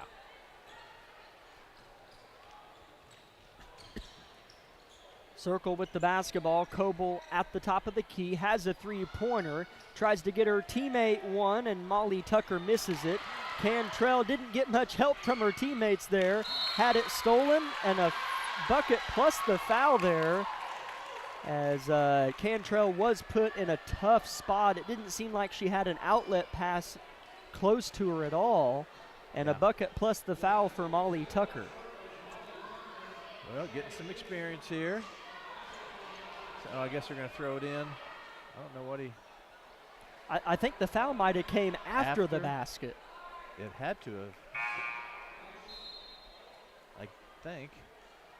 Or yeah, it had to have. I guess they're throwing it in. 5 minutes to go in the game. Labette County by 17. Your score 40-23. Three-point shot in the corner, hoisted and missed from Votes. Eberhardt picks her dribble up and throws a weak pass that finds Baker. Timeout. And a timeout is called by head coach Brianna Vollmer of these Grizzlies. I think it's a full timeout. My name is Bria, and I'm a pharmacist at Bowen Pharmacy. I'm here today to tell you about one of our patient programs, Meds to Beds. Bowen Pharmacy South is located in the medical office building at Labette Health. Our staff works closely with the doctors, nurses, and social care workers to ensure that your transition out of the hospital is an easier and more convenient experience for you and your loved ones.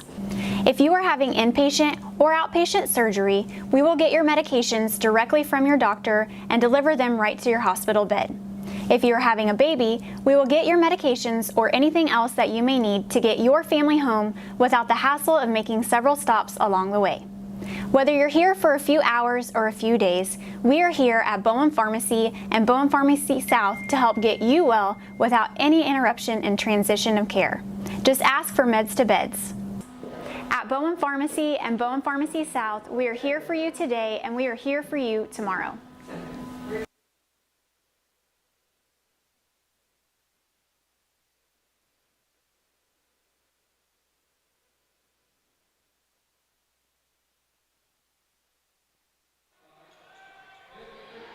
Lady Grizzlies fresh out of a Coach Vollmer timeout, and freshman McCoy has it stolen, and Kaylee Eberhardt unintentionally fouls a T-Bird hard and tries to help Coble up to her feet.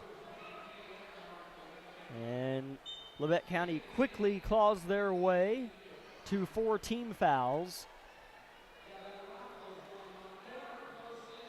Yeah, that was very obviously an accidental run into her, and then that was good sportsmanship in the attempt to help her up. So we need to dig in here and play tough for these next 4 minutes. As neither team has played well this quarter, at least offensively, Kaylin McCoy gets a steal, the freshman in the book on the defensive end.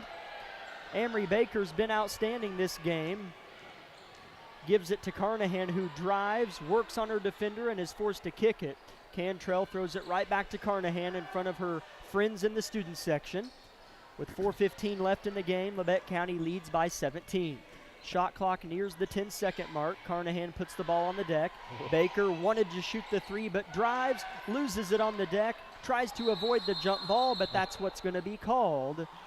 And with 6 seconds on the shot clock, Amory maybe coulda, shoulda hoisted that 3. Yeah, and I think Coach Vollmer, Landry's not on the floor, so I think she's letting this squad, you know, we have several good ball players, but Landry is our leader, and so I think this group's kind of working this through and working this out, you know, without Landry being out there. So this is some good experience going on right here. Emma Johnson, defended by Carnahan, circle, hasn't really dribbled, and that's a 10-second violation. Nice. Labette County, I don't know if they've forced too many of those tonight, but they've been close, and they got them on that one. Sure did, yeah. That was a good group effort. Everyone was covered and denied the pass. Cantrell throws it into Baker. Feels like it's been somewhat of a long game. However, we did get a late start, so the boys won't start till 8, maybe a little after. Carnahan drives high off the glass, missed it barely, and the rebound goes to Circle. Only 6 points between these two teams through 4.5 minutes in the fourth quarter. I hope she keeps doing that. Those are going to fall. That's a really good job for Millie to do that. What a rebound by Anna Cantrell. Caught it with one hand and flipped it to Carnahan. Man, every coach would love to have an Anna Cantrell on their team. I mean, she does everything correct. Yep. Well, she does. In her life and everything she does, that's how she operates. So, yeah, this is just an expression of how she rolls every day. Carnahan pulls up from about 8 feet in the short corner and misses it. Emma Johnson with her 1,000th rebound of the game. I feel like I've said her name every missed shot. Cantrell gets her hand on a pass and tries to save it. I mean, the effort is unbelievable. And Anna, now help me, is an outstanding long-distance runner. Yes, cross country and track. Some of the honors she's reaped in are impressive, if I'm not mistaken. You're not mistaken. I think she's going to run for Missouri Southern next year. So, wow, very talented. Labette County does have a substitution as a 3-point basket falls for Willow Oliver. Played limited minutes in the first quarter and got one to fall there with some good fortune on the rim. Keely Good is in the game for Labette County, throwing it inside to Baker, who's fouled on a turnaround shot. Keely Good, a 5'6" junior that played well for JV today. We were in here for some of that game. Yeah, I'll tell you, Emory, our girls down low, someone's worked with them, or I know a lot of them work, and they're between their brothers and sisters who are basketball players and their parents are involved. The footwork, these girls catch it inside, they spin and pivot on this way, and then it's really, really impressive. Baker, on a rare occasion, goes 0 for 2 from the line. And need I say who got the rebound? That's Emma Johnson. And a turnaround jumper is missed. Rebound Anna Cantrell. On the shot was Gracie Tucker. Labette County vying on the edge of 2-0 on the season with 2 minutes left in the fourth quarter. Oh, nice. Baker on a backdoor feed. Cantrell calls for the ball and gets it on the right wing, but didn't have the shot she was hoping for. Bevins traveled on an effort to the rim. I think she knew it. She just smiled, rolled the ball back to the official. And, you know, I know we're at 14 with the minute 53, but it just struck me again. This shot clock on a close game is really going to make a difference. It is. There's going to be a lot of moments where it is huge. Yeah. Circle throws it away. Coach Vollmer picks it up and flips it to the official, and here come 5 new Lady T-Birds checking into the ball game for perhaps the final minute 47 of the game. As I'll tell you, when this game started, it's hard to make any decisions within the first 2 minutes of a game. Yeah. But Circle looked really good, and they're a very fine team. But they just looked long, quick, and sound that first 2 minutes. Yeah, pretty spun up too, I think. We settled in, and just the repetition of our pressure just normally catches up with you after a while. Labette County turns it over, and Eberhardt's playing good defense on Votes. And a near and one for Votes will end up resulting in just 2 free throws for the junior, standing at 6 foot tall for the T-Birds. Yeah, that was good defense. She was bent at the waist and really moving her feet and keeping her body in front of the dribblers best she could. First free throw is a pure swish from Votes, her first trip to the line tonight. Second, good as well. Yeah, 2 pretty shots. So here we go. We need to have a good possession here, up 12. With a minute 20 left. Here's Davis underneath. She's getting fouled herself and will shoot a couple of free throws. Jaden Davis been a little quieter this game, but her impact has been the same. Yeah, that was a nice, we got the ball at the floor with very little dribbling, just 2 or 3 nice passes inside. Her first free throw is good. Boy, that's big.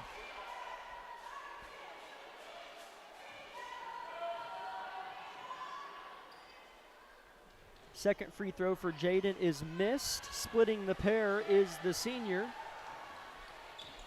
With a minute 12 left, Labette County leads by 13. It feels like it should be 25, but it's one of those games where, unlike last week with our boys game at Frontenac, it might look like it's closer than it should be for the visitor. Yeah, and this is good, though. We're rotating some kids in. It doesn't matter. Yeah, and here's a block by McCoy, and I think it rolled off Circle, and it did. She's going to be really good. Yeah. Well, I mean, she is really good, but yeah, you're right. I was about to say she's going to grow right on into that, isn't she, as she gets older. 60 seconds left in the game. Keely Good finds herself double-teamed and finds Eberhard up ahead. And this Labette County, not totally secondary unit, breaks the press of Circle. Bounce pass to Davis, now to Bevins in the corner with 40 seconds left. Good on the right wing, holds the ball high, looks for Davis, it's not there. Ball poked out of her possession, goes on the deck, Circle's got it. Left to right they run, nobody's there. The layup should be made, and it is. High off the glass by Molly Tucker for her second basket of the game, and they get another steal on this end. Ball is fought for, squirts out to Votes. Davis is there, and it'll stay with Circle. With 16 seconds left, Labette County leads by 11. I think I missed a little something there. I think Jaden got, like one of the Circle players, a little heated over something. I don't know. Just reading Jaden's facial. Circle puts up a jumper that misses. Kaylee Eberhardt with the board, and she is fouled and will shoot 2 free throws. The final minute of a high school girls game can take the longest of any 2 minutes. And I love it because they don't stop. Like, there's no just dribble at midcourt. Yeah. It's I'm gonna try to get the ball. I'm gonna try to get it. Score. Try to And so can sometimes drag out just a little bit. First free throw is good from Eberhardt.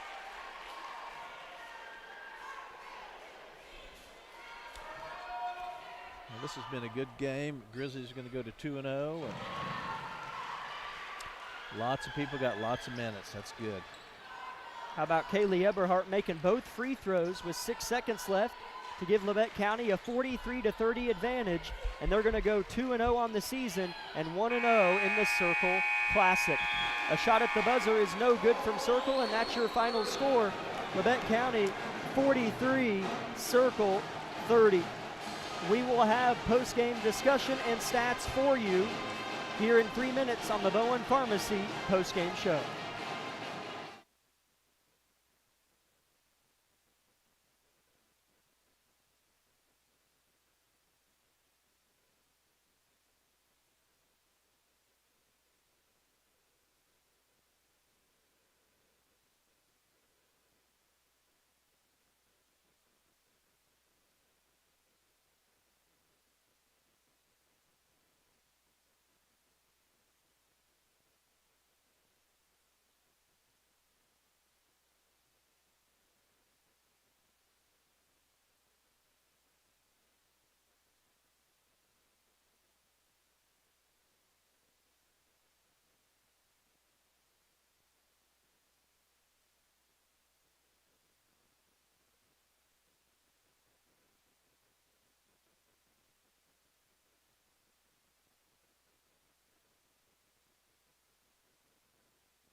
Welcome in, Grizzly fans, to another victorious Bowen Pharmacy post-game show installment of Labette County Lady Grizzly basketball as they knock off Circle 43-30 to go 2-0 on the season and to start off the T-Bird Classic with a perfect 1-0 mark before they head to Mulvane, Kansas on Thursday night. Jack Leak along with Jack Leak on the call tonight. What was your assessment of that game? The fourth quarter was a bit of a drag. I mean, statistically, that's even accurate. It was a really low-scoring fourth quarter, but I felt like the first three quarters were more of a true glimpse of kind of what this team could be, and I thought they played well again and won in the fashion that they love to win in. I hate to say it's what I expected, but it's a lot of what I saw at Frontenac. High energy, man, intensity. Gosh, that group wants to win. You could just how they respond to a good play. You know, when an athlete is just so pumped about something, they just scream. You know, after a good play, that you're seeing that out of multiple players. It just means that much to them. And a lot of group effort, team effort, a lot of great substitutions. Continued good play from some young kids coming in off the bench, and I don't know, excited for the year actually. So also trying to keep my head on a swivel. I'm not sure if Coach Vollmer's going to come sit down with you now or at half, but yeah, what a great showing I thought overall. Whenever she comes up, that's when we'll talk. That's kind of what we'll do. But we'll the order. Yeah, well, we'll set more of an order in the future, but whenever she wants to come up, that's what we'll do, at least for tonight. 11:30 until the boys' game starts, that'll be roughly about a little past 8. So a little later start for that girls' game, so a late start for the boys, but a good turnout here tonight in Harrison, as we will have post-game stats here for you shortly. There were a couple buckets that I missed in that second half from Labette County, so I'm awaiting the official score from the book down below so we can get some correct numbers for you. But what I can tell you is the halftime score. Labette County led at halftime 23-15 and ended up winning 43-30, holding Circle to just 15 points in each half. I feel like defense is kind of the tail. We even saw that at Frontenac, holding them to just 23 points. If you hold a team to, we'll even say tonight, 30 points or less for every game this year, may not happen, but you get the point. I like our chances to win a lot of games. Yeah, I do too. And something else I've noticed is we're playing as intense defense as we ever have, and we're not fouling those nutty fouls that used to drive me so batty. You know, it seems like so many times some of our players would have 2 or 3 fouls just right off the get-go, it felt like. So I feel like we're just playing heady and smart. I don't know. We're off to a really good start, and it's just a lot of fun to watch. I see Coach Vollmer kind of walking this way with some attention, so we'll see kind of maybe if she works this way up or not. But yeah, and the boys as well. Now looking at what's in front of us, this boys squad looked awfully good too last week, so certainly hoping to continue that effort tonight.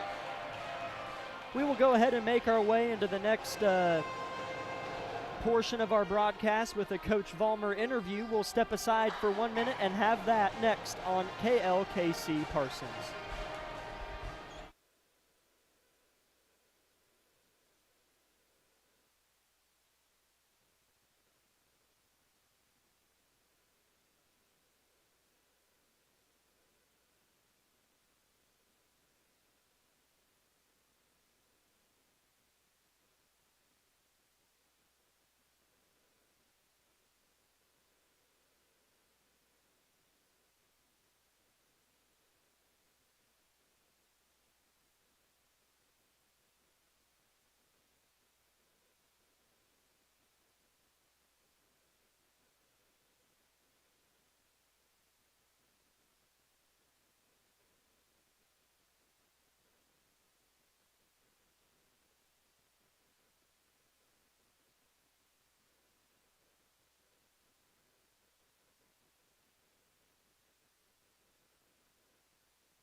Welcome back, Grizzly fans. This is the Bowen Pharmacy postgame show of Labette County Lady Grizzly basketball, as we're now joined by head coach Brianna Vollmer of those yet again victorious Lady Grizzlies.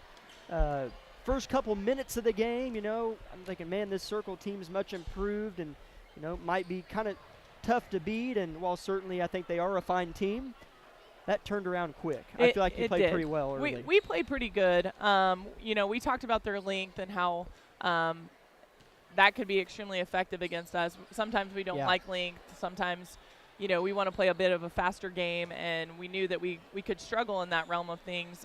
We watched some film coming into this. This group's really good about watching film, knowing what a game plan is.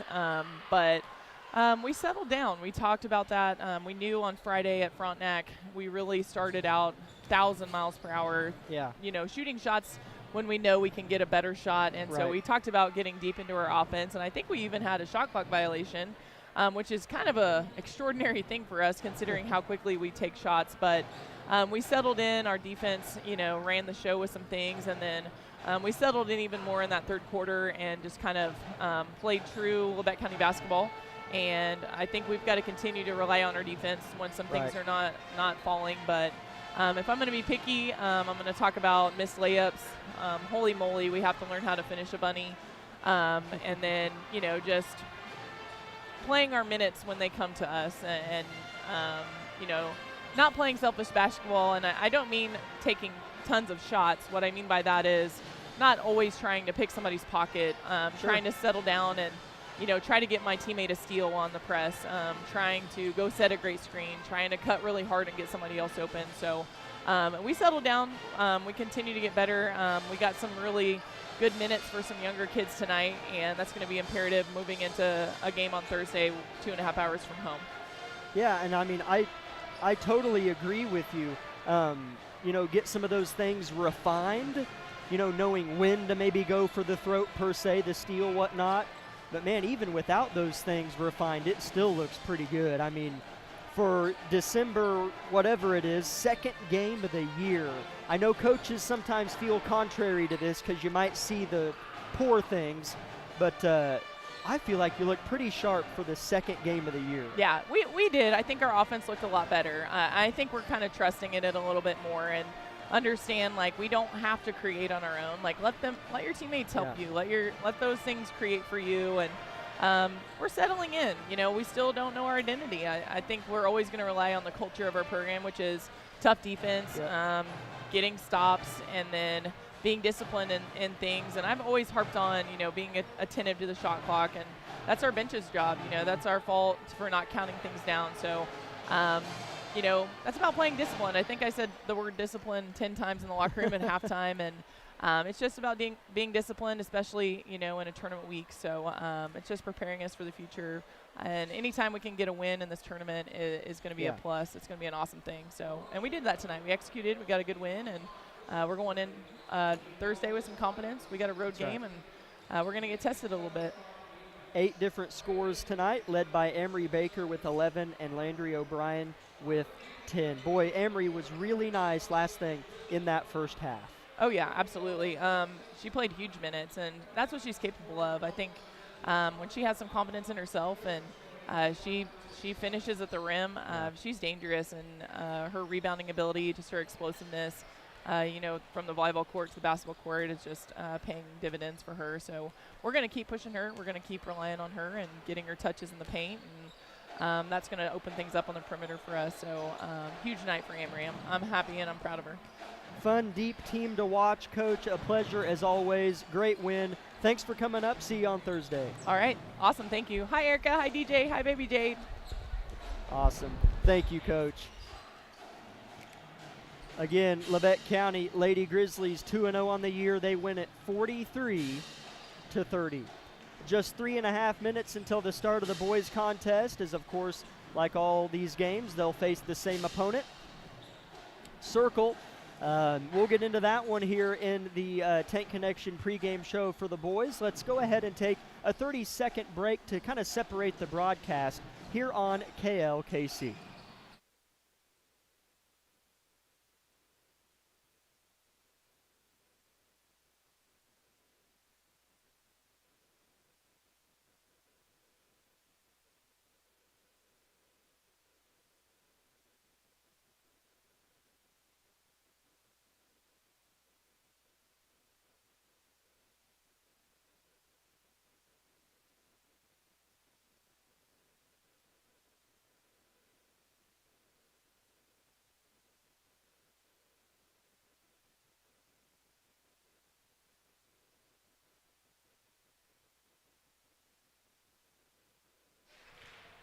Welcome in, Grizzly fans, to the Tank Connection pregame show of Labette County Grizzly basketball. As, like our Grizzly girls, they're 1-0 on the season, facing a Circle squad last year that was one of the top teams in the state in their respective class and made a state tournament run. However, that Circle team lost 6 seniors and 4 of its starters, and they're bringing in a lot of new faces as far as starters and producers. And so our Grizzlies are looking to maybe try to take advantage of a Circle team that lost some talent. And this Labette County team looked mighty fine a few nights ago. They sure did. Yeah, I was just kind of looking over Circle's lineup here a little bit. So wasn't paying complete. Labette County played well on Friday. Yes, absolutely. They're Frontenac. Yeah, again, and similarly to the girls' game, high energy. Gosh, sound like a broken record. Lots of intensity. There was. Again, we had some new young faces come off the bench, and man, we didn't miss a beat with any of them. So just really feel like we're in a good spot with Grizzly basketball right now. And so I look for the boys to step it up again and play really, really hard. And I just found out tonight that Briggs was sick and played anyway last week, didn't feel good. And so anyway, looks like we're warming up, a little pep in our step. And so I think the boys are excited and ready to play. Yeah, Briggs Knight had, I believe it was the flu, or at least was recovering, Coach Argerbright said. And Dylan Johnson, after a in-game collision, had a horrible headache, migraine throughout the game. And they still looked sharp. And the discussion was between me and some guys in the hall and with you, I think, we beat a much better team than we think on Friday. Frontenac's pretty good. And Labette County just went in and made them not look like it. I mean, that's at least what I think. Yeah, I think so. It started out like a pretty good matchup, and it just again seems like our intensity and we were just relentless. So.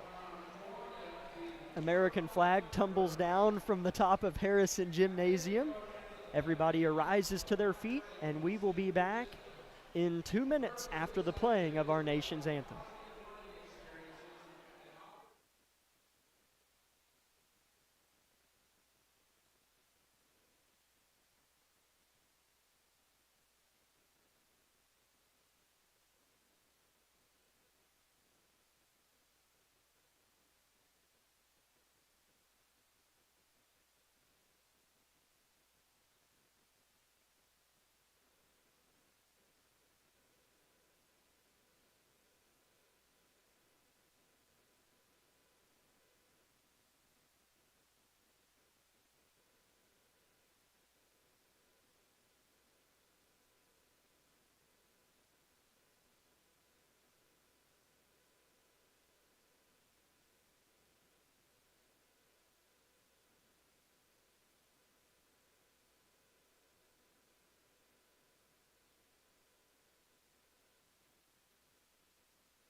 Starters are in for both of these squads and being rattled off by the PA announcer below us. Let's begin for the visitors from Towanda, Kansas, the Circle Thunderbirds. Again, this team made a run in the state tournament and was one of the top teams in their class, but lost most of that production to graduation. Tonight's squad is going to be number 1, a 5'9 junior, Easton Smith. Number 2, a 6'1 junior, Clayton Gilbertson. Number 5, a 6'5 senior, Hunter Kalman. His brother, Trevor Kalman, was one of the better three-point shooters we had faced the last few years. Number 10, a 5'5 freshman, Keenan Boldra. And number 21, a 6'2 senior, Landon Boldra. For Labette County, it's going to be number 4. He's wanted for stealing in this area, yet to be captured. Number 4, a 5'8 junior, Kagan Bates. Number 5, a 6-foot-tall sophomore, Nolan Nash. Number 23, a 5'10 senior, Briggs Knight. And number 24, a 6'1 junior, Barrett Heston. And number 21, a 6'3 senior, Dylan Johnson. Of course, making reference for Kagan Bates to the amount of steals he had on Friday, unbelievable. And they were all at opportune times.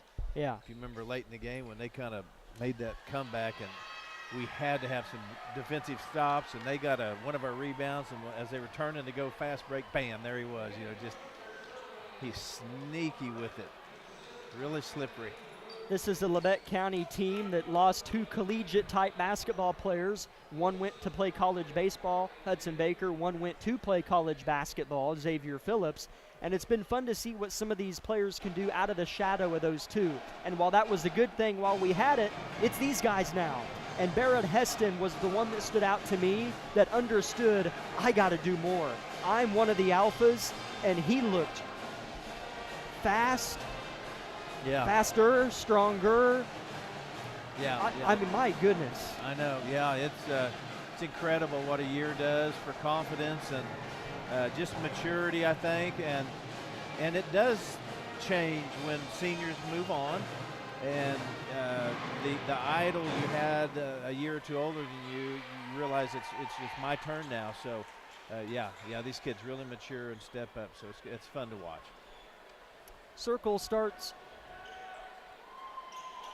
2 juniors, a senior, a freshman, and another senior.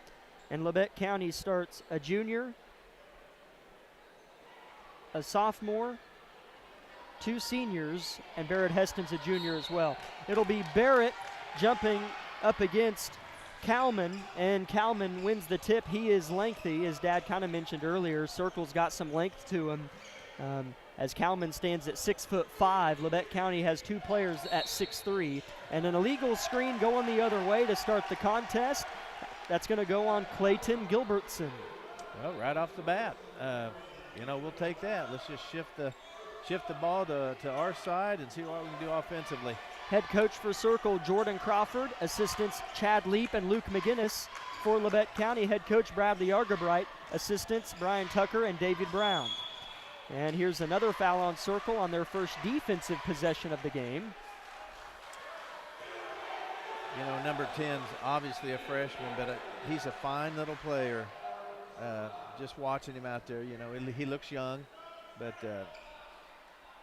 anyway, just something I noticed, wanted to mention. And number 21, Landon Boldra. You were referencing Keenan Boldra. I'm assuming either brothers, cousins, something of the sorts, as Kagan Bates tries to force a foul, but that's not going to work on the 6'5 Kalman. Off and running, goes Circle, whip to the corner. They go to Gilbertson. They're moving quick. His floater's good.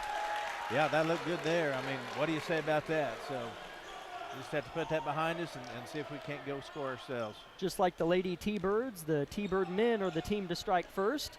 Nolan Nash with a downhill drive, kicks it to Briggs Knight, who gets inside. Good pass to Johnson, left hand, plus the foul. Yeah, really pretty. And there's that intensity to get down to Dillon, too. But, Briggs, what a drive and kind of a little head fake and good pass.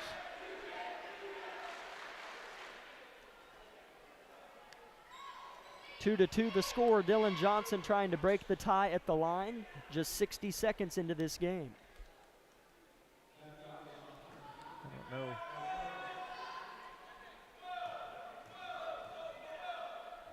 3 dribbles for Dillon, and the free throw is no good, too strong. Nash fights and wins. Nolan left wing sets up a set with the hand of Bates. Heston in the corner, drives short corner, has his shot rejected, but there's Dillon to save the day. Nash crosses up his man. We'll call it a pass to Johnson. Labette County a little sped up early offensively. Well, circle's long Yeah, inside, so we're going to have to figure this out where we need to be attacking. This T-Bird Classic so good to play in as Briggs Knight scores again for back-to-back games, gets to the rack and finishes off the glass. Or we can use some of that all night long, so keep that up, Briggs. A 4-point possession for Labette. 3-pointer for Gilbertson is off the mark, and Briggs Knight gets the board. Talk about somebody that's understanding their role and looks quicker and better, Briggs Knight. Yes, he does. Yeah, he looks like a different person this year. What a pass. Johnson for the finish, missed it. Bates with another nice dump down, though. Well, right off the bat, this looks like it's going to be a good game. I'm just going to say it. As Kalman is going to score it on that end to make it 4-4. Looks to be 2 evenly balanced teams right now, so we'll see how it plays out. Bates crosses the Grizzly logo and finds Nash right wing, wearing compression sleeve on his left leg. Right in front of Coach Crawford, wearing a blue top and black pants, is the head coach. Bates, meanwhile, jacking a 3 and missing it short. Rebounded by Boldra. That's Landon Boldra. Right to left, he sprints quickly, gets in the paint, works on Bates, and finishes at the rim. Yeah, wow. That was nice. That was good defense. He just really shifted his body in a good position, made a beautiful left-handed shot. Foul going the other way on Bates. Defended well by Keenan Boldra. Yeah, I think I saw that. Yeah, Kagan just had his arm out, kind of trying to hold him back, it looked like. So he's not agreeing with it, but I felt that call coming. First foul on Kagan, and the first as a team on Labette County. Circle has 3 team fouls. They had a couple really early. Top of the key is the new T-Bird, Jackson Jordan. Here's Landon Boldra, defended by Nash. That is athlete on athlete right there. Landon fades, misses, ball tipped about into the hands of Nash. 3 bodies hit the deck, 1 arm flip to Bates. Nobody's there on the cut. Bates in traffic, looking for somebody. Finds Johnson at the top, and 3 seconds in the lane on Labette County. Yeah, he was just hung up, couldn't get rid of it, and then just that foot was just in there, that half count. And yep, for sure. You don't see that a whole lot anymore, but it's a rule, and he broke it that time. 6-4 Circle, 4:45 first quarter. Labette County's had a couple chances to tie, and each attempt has come up ill. Landon Boldra open for 3, missed it short. Kalman goes up strong, blocked by Heston, and gets the rebound off the blocked shot. Yeah, that was a good defense inside, and you know, right now Circle looks like, I don't know how deep they are, but this 5 right here can play too. Nash to the free throw line, tries to go up and under. Carson Lamb in the game for 3, and bottoms it out. Wow. Come in like that off the bench and pop that first one. I didn't see him come in. Big boost. I didn't either. That's huge. 7-6 Labette County. That was one of the 2 things I said he could do real well, was defend and shoot, and Carson Lamb knocked one down there. He might get one in the corner here. Here's Bates. Oh, Lamb's going to backdoor and find Heston right wing. He'll dial one up. Yes! Bingo! Sorry, I forgot I got a microphone right in my mouth. I just felt that coming when I left his hand. 10-6 Grizzlies. Boldra stripped, but a foul. Boy, that just would have kept the momentum going right there. So, boy, that's a nice little run. As checking out for Circle is the freshman Keenan Boldra, impressive little ball player. And I think Clayton Gilbertson came back in. So I think that all the starters are on. Tucker came in here. Okay, yep, thank you. Tucker Rush is in for Briggs Knight. Labette County running some size here. They've got Heston and Rush both out there. Ball goes into Kalman. He'll high point the ball, flip it out to Gilbertson. His 3-pointer's no good. Rebounded by Bates. Here comes Carson Lamb back in play. Wide open Trey. Got it! Timeout, Coach Crawford. Labette County. 9-0 run. Back in 30 on KLKC.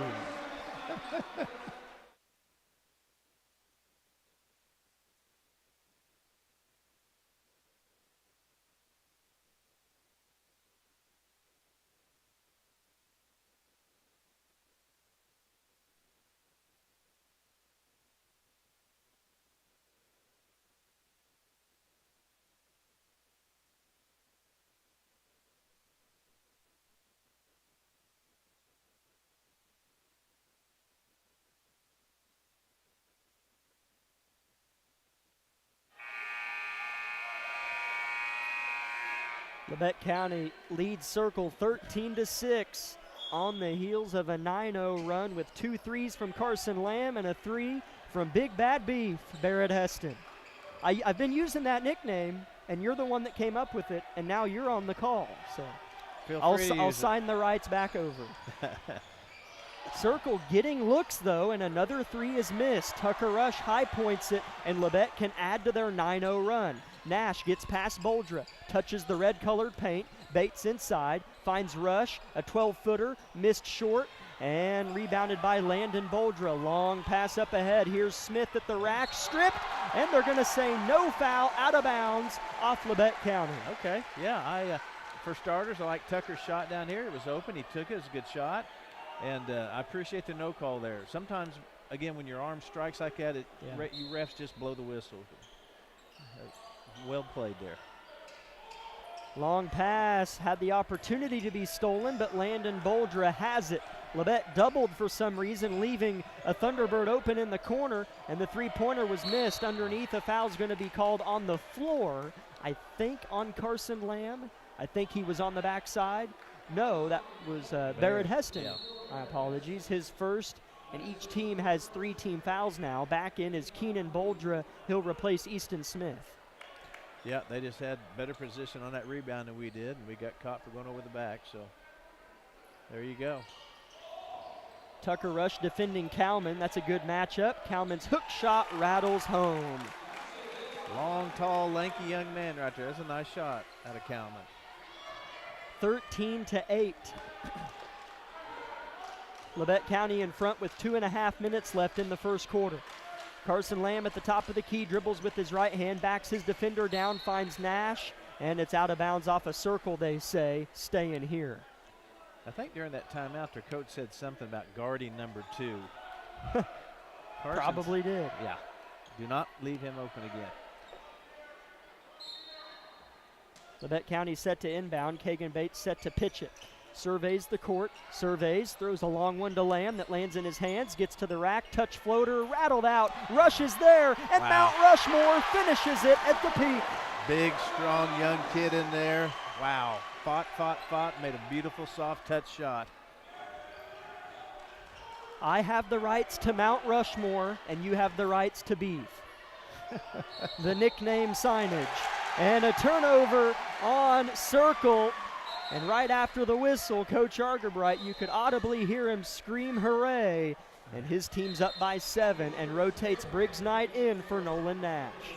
Yep, we got old Mo in our hip pocket, so we just need to run with it while we can. Labette County lost 60-40 to Circle a year ago at their place.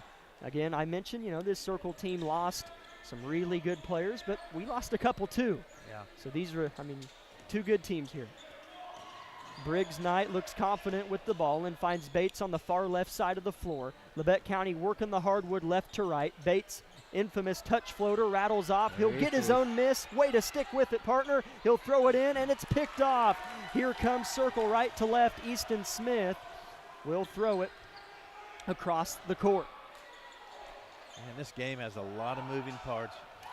And the 6'5" senior Hunter Kalman knocks down a three-pointer. He's got 7 of his team's 11 points. Okay, well, we don't need big fella being able to hit three-pointers tonight, so that was well done.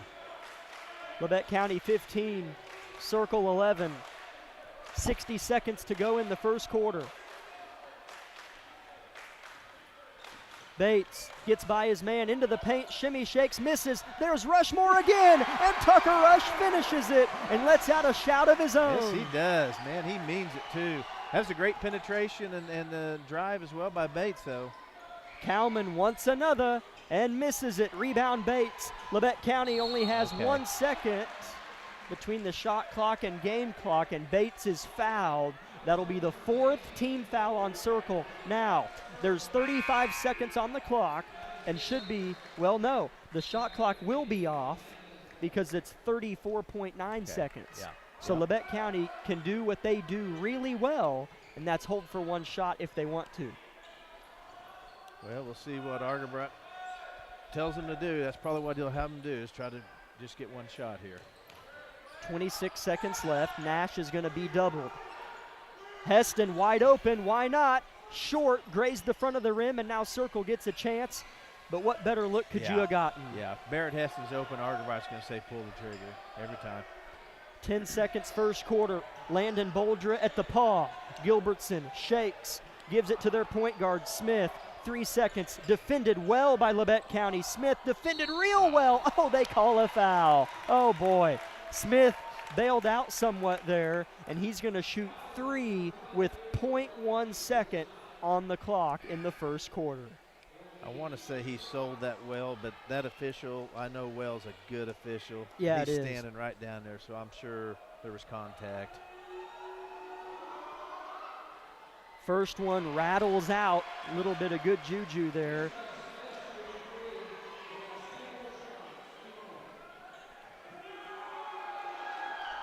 Second is good. 4 of the 5 starters for Circle have scored.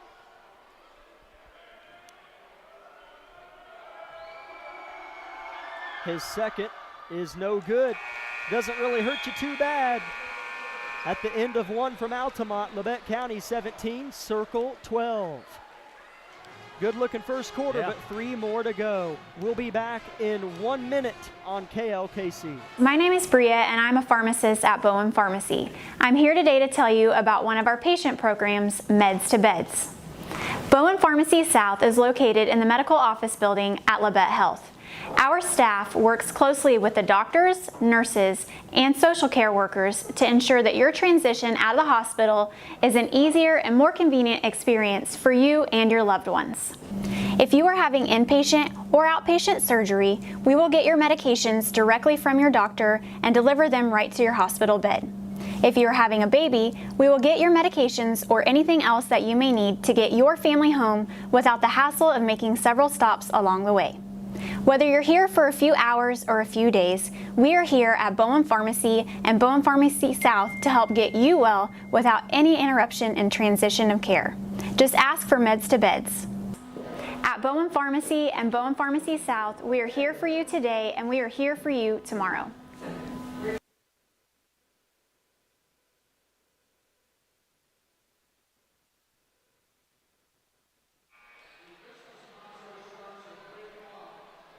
Labette County leads Circle at the end of one, 17-12. Labette County will have possession of the ball due to the possession arrow to start the second quarter.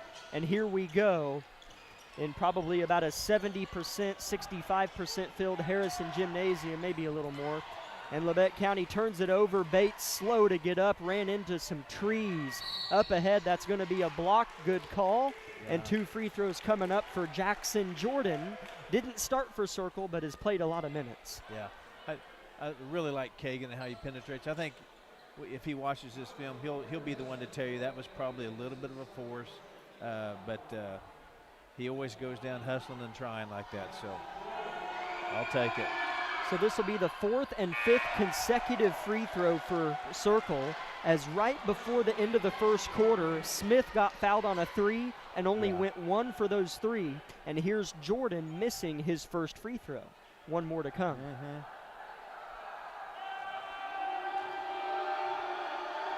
The second, good. Labette County 17, Circle 13. Just the start of the second quarter here in Altamont. Carson Lamb left open but doesn't shoot it.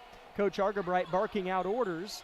Here's Nash, back to Lamb, rises and fires, down and out, looked perfect 99% of the way. Yeah, he's really feeling it, shooting the ball well. It's a good miss, I guess, if there is such a thing. Gilbertson spins on Johnson. Kalman there to play janitor and cleans up the mess. Might have got away, sorry, with and over the back there, but nonetheless. Labette County will inbound under their own rim. Kalman has 9 of Circle's 15 points. As somebody that's 6'5" and knows how to play basketball is probably going to score some on you. Yeah. As some miscommunication here, Circle's going to get a run out. Landon Boldra to the rack and finishes, and we have a tied game. Yeah, we've gotten a little sloppy here, and that's what you get. Now we're tied up, and we have to buckle down. A little bit more sloppy play continues. Labette County trying to right the ship. No Barrett Heston for a little while. Was he the one to pick up that second? I think the block was on him. I think Barrett has 2 personal fouls. He probably does, and ARG does not want him getting 3 in the first half, so we might not see him. Nash, left wing, defended tightly. How does the group respond to a run and Barrett on the sideline? Labette County has to get one up at the end of the shot clock, and that's a shot clock violation. Okay. Again, I mean, fellas, I didn't even know the shot clock was going. I'm bad about that. Well, our kids are learning. Did you hear our student section do the countdown at 3? Oh, that's smart, yeah. So the student they're section helping us out, yeah. Tucker Rush set to come back in. He's been good in the paint for us. Circle looking for their first lead in a while, and they're not going to get it. Gilbertson turns it over. Labette County pushing pace. Nash near the corner. Labette County clogged on the right side of the floor. Now they get it to the weak side. Bates drives, bounce pass to Johnson. Lost it, but gets it to Lamb. He'll look to drive. Kick to Nash. He'll do the same. Back door isn't there. Labette County forcing quite a bit right now. Yeah, their pressure is bothering us right now. As Circle tried to go up and under, and the ball rolls off of Carson Lamb out of bounds, and we might have an injured T-Bird. Easton Smith is on the deck, writhing in pain. Well, I hope not. A couple Grizzlies check in. It's going to be Tucker Rush into the game for Labette County, as well as number 11, a 5'10 sophomore, Colton Weil.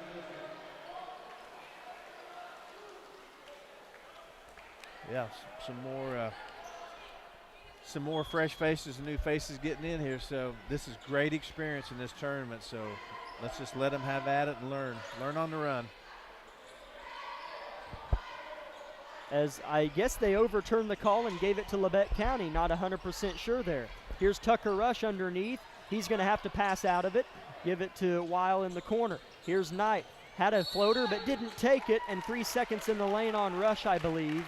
As Knight loves those floaters, I'm shocked he didn't take it. Yeah, it's this is all good right now. It's tie game. Circle's applying pressure, and we got some young kids in here. This is really good right now. We need this. 5:15 left in the half. We're tied at 17. Gilbertson leans and bottoms the floater, and Coach Argerbright calls probably a wise timeout as Circle's gone on a pretty good run of their own. They lead by 2 now. It is a 30-second timeout for Coach Argerbright. We will keep it here and thank a few sponsors for allowing the broadcast to take place.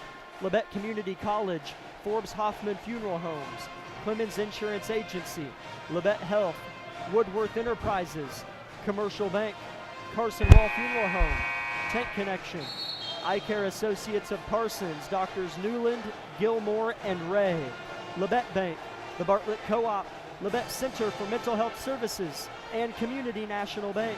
And another reminder that if you are on Android or iOS, that's an Apple iPhone, you can download our KLKC app.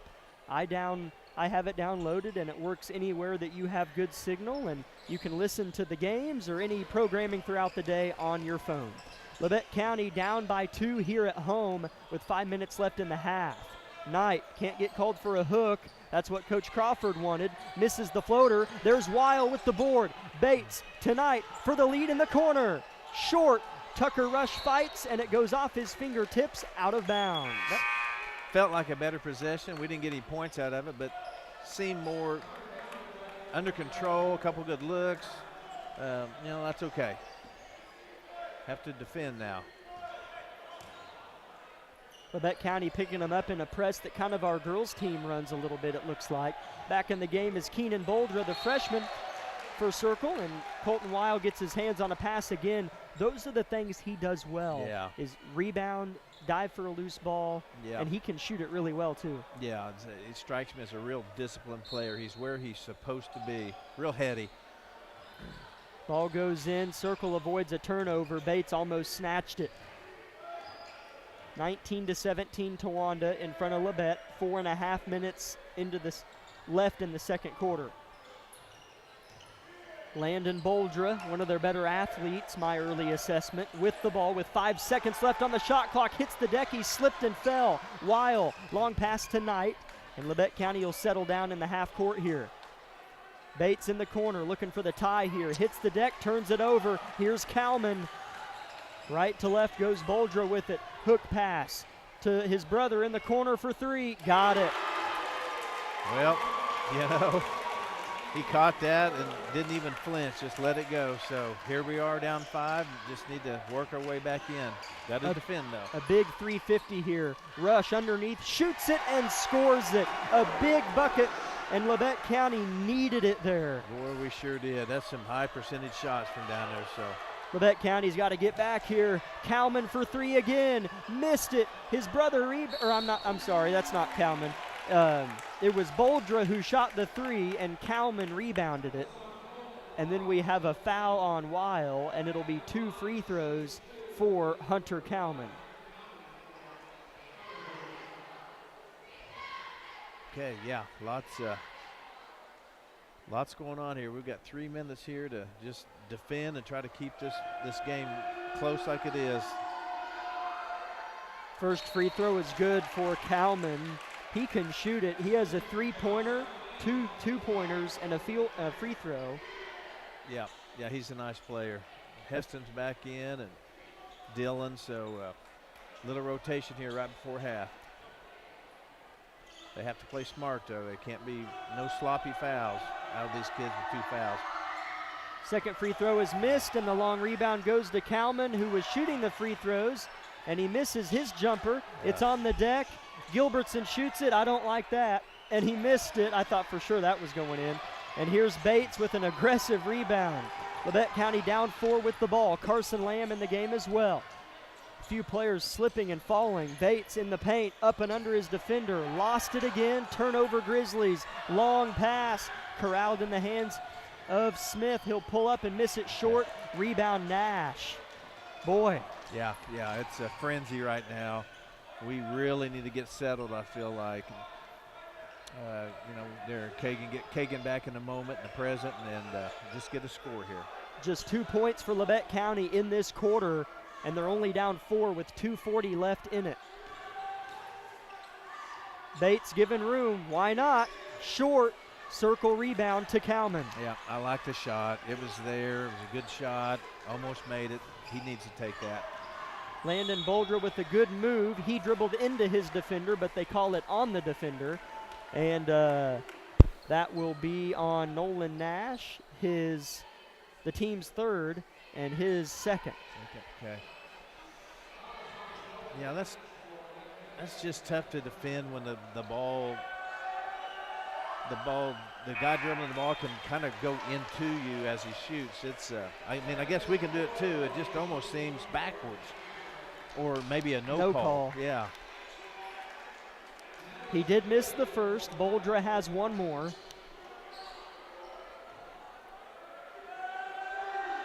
His second, no good as well. Rebound Heston.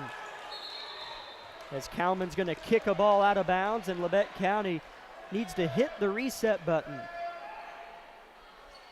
Yeah, right now it feels like a little bit of the momentum, so we need to get that back 1 possession at a time. Circle just 3 for 9 from the free throw line. Labette County has shot just 1 free throw. I'll tell you, they're defending well. That's easy to overlook that. They're applying some good pressure right now. Yeah, they really are. Labette County with it, down just 4 again. Circle giving opportunities. Maddox Dewey in the game for Labette County. Another nice shooter for our team. The junior making his presence felt on the varsity hardwood. Heston defended well by Gilbertson, sheds it to Bates. Works on Smith. Yeah, their defense is really nice. Yeah, they're really playing well right now. Here's Dewey. Bates with 2 seconds gets up a floater at the buzzer and scores it, and it's a 2-point game when it doesn't feel like it. Yeah, that was one of those shot clock deals. That's our first one really at the wire. Gilbertson's 3 is good from the right wing, left wide open. Yeah, can't do that. Going to have to get a hand in the face every time. Circle 26, Labette County 21. Minute 20 left in the first half. Bates gets it across half court to Heston. Back to Bates for the set. He'll look to get downhill to Dewey in the corner.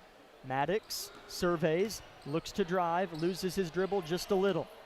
Looks for somebody, gives it to Carson Lamb, who has 2 threes in this ball game. Gilbertson, a good on-the-ball defender. 4 seconds on the shot clock. Bates to the rack, fouled on the floor, I think, and that's just the first foul on Circle this period. Yeah. I mean, right now, yeah, they're defending us hard, and we're just having to rely on some late penetrations and kind of throwing it up. So we're going to have to develop some kind of pick and roll or some high-low or something to get some open shots. Dylan Johnson comes in for Maddox. Dewey.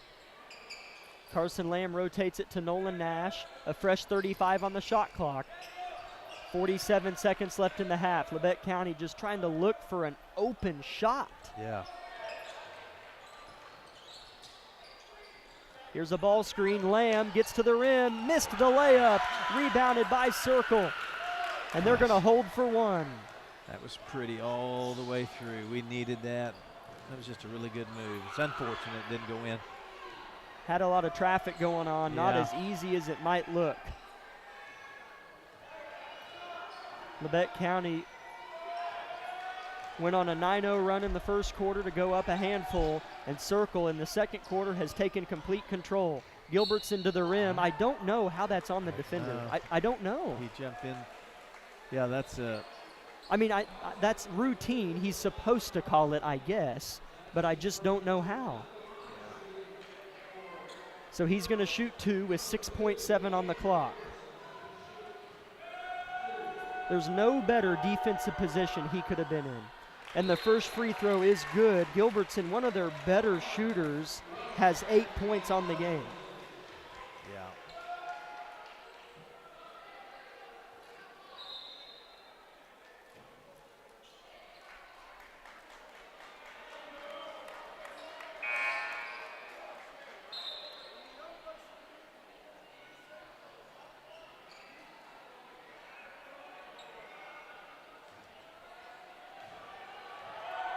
Second free throw for Gilbertson. Too strong, rebound Briggs Knight. Labette down 6, 4 seconds on the clock. Here's Weil to the cup. Colton missed the layup. Tucker can't get it off at the buzzer. And at halftime, Labette County trails Circle by a score of 27-21. We're going to step aside if we can, Amanda, for a 4-minute break and come back with the Eye Care Associates halftime show.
27-21 Circle is your halftime score. We are broadcasting live from Altamont, Kansas. Jack Leake along with my father, Jack Leake, on the call. Again, Circle leads by 6. It was Labette County in the first quarter and Circle in the second quarter. And Circle really got us in that second quarter, got in a little bit of foul trouble and forced a lot of offensive possessions, I felt like. Yeah, for sure. And yeah, gosh, credit goes where credit's due. Circle's defensive pressure has been real. We're going to have to deal with that, and they've kept us from getting in any kind of really set offense. And we've found ourselves scrambling to get the passes off and then, just looking for a shot when there's 3 seconds left on the shot clock. So, that has to be mentioned. And I know Argerbright's a great coach, so I'm interested to see kind of what he shared with the boys at halftime, what adjustments they'll make. After seeing what Circle was capable of doing defensively in that second quarter, I'm thankful now looking back that we're only down 6 and that we played well in the first quarter. Because if Circle would have done what they did in the second quarter in the first, then we could be in some trouble. But first half stats for you. For Labette County, Kagan Bates has 2 points. Briggs Knight has 2 points. Barrett Heston has 3 points. Dylan Johnson with 2. Carson Lamb with 6 on 2 made 3-pointers in the first quarter. And Tucker Rush with 6. He did good things when we had Johnson and Heston on the bench. For Circle, Smith had 1. Gilbertson had 8. Cowman, their 6'5" center that can shoot it, had 10. Keegan Boldra had 3. Landon Boldra had 4. And Jackson Jordan had 1 point. At the end of the first quarter, it was Labette County 17, Circle 12, and in the second quarter, Circle bested Labette County 15-4. Okay, yeah, that tells it right there. Boy, that is I didn't really feel that game slip like that. Yeah. The first quarter spilled over as far as mental momentum. It didn't feel as damaging. I'm not sure they so much offensively wowed us as they did just lock down us from scoring. Yeah. And so it just felt different. So, okay, well, here we go, down 6, and just have to work our way in one possession at a time.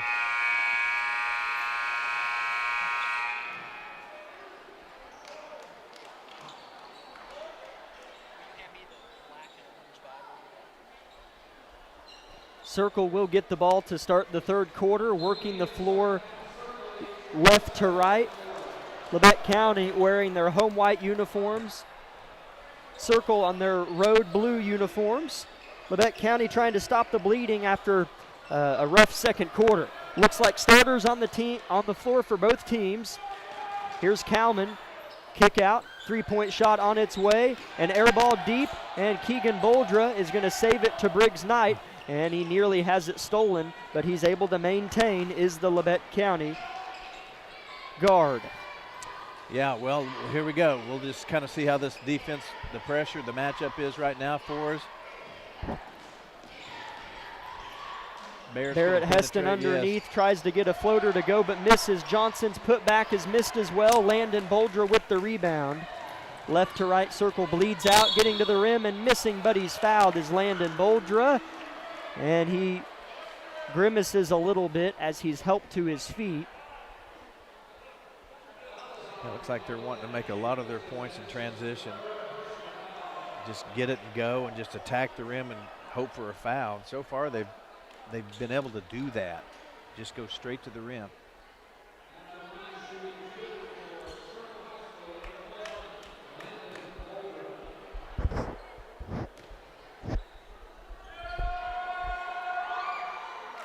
The first free throw is up and good for Landon Boldra.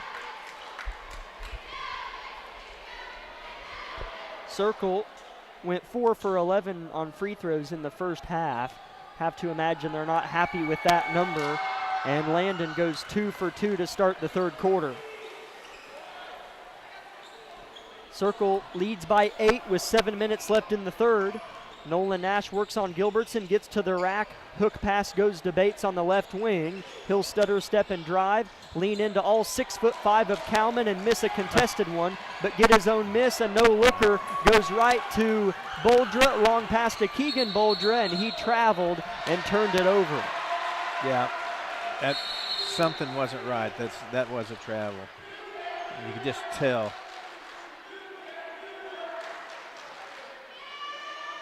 I'm not sure. A flop warning on Landon Boldra for circle, and Coach Crawford as well as Boldra are confused, and now Boldra gets an explanation from his head man, nods his head, and gets back to play defense. Don't see that very often either, but I respect it, you know, for the ref to call that, or I guess the warning. Labette County desperate for points. Bates on the left wing, stutters, drives with his dominant right hand, and finds Nash on the right side in front of a student section anxious for some positivity. Nash gets to the rim, and there it is. He scores it. You know, we could use that out of him at Frontenac, if you remember. He did that 3 or 4 times straight. Just penetrated hard. He can get up so high. Bates gets a steal. That's what he's known for. Pokes it away. Has to not turn it over himself, and he'll fire a 3, and hit it. Oh, boy. It's not easy to shoot a 3 whenever you do a 360. Yes. Yeah, he was a little off balance, but, man, he just let it go. So, all right, let's keep this rolling. 3-point shot of circles is good from Easton Smith. Wide open. Yes. 32-26 circle, 5:40 third quarter. Briggs Knight spins, shoots a floater, and finishes it. That was smooth right there. Spinning that direction as a right-hander, that's hard. Nash plays help defense. Now Bates defends the ball. Boldra left open for 3. Bricked it strong. Heston, strong rebound. And they're going to just say that Barrett landed out of bounds, and it'll be circle ball. Heston thinks he was fouled, and Easton Smith might think the same. He's hurt. Ring his bell a little bit. That was an awkward fall for both those kids. That's when you see an ankle or something roll. I'm thankful neither one of them are like hurt. Yeah, Smith is just kind of breathing heavily, and man, just collision upon collision. Circle has to throw it in, and they do to Gilbertson, defended by Johnson. Now to the top they go. Now the Grizzlies can't leave anybody just wide open, so we have to pick up our defensive effort.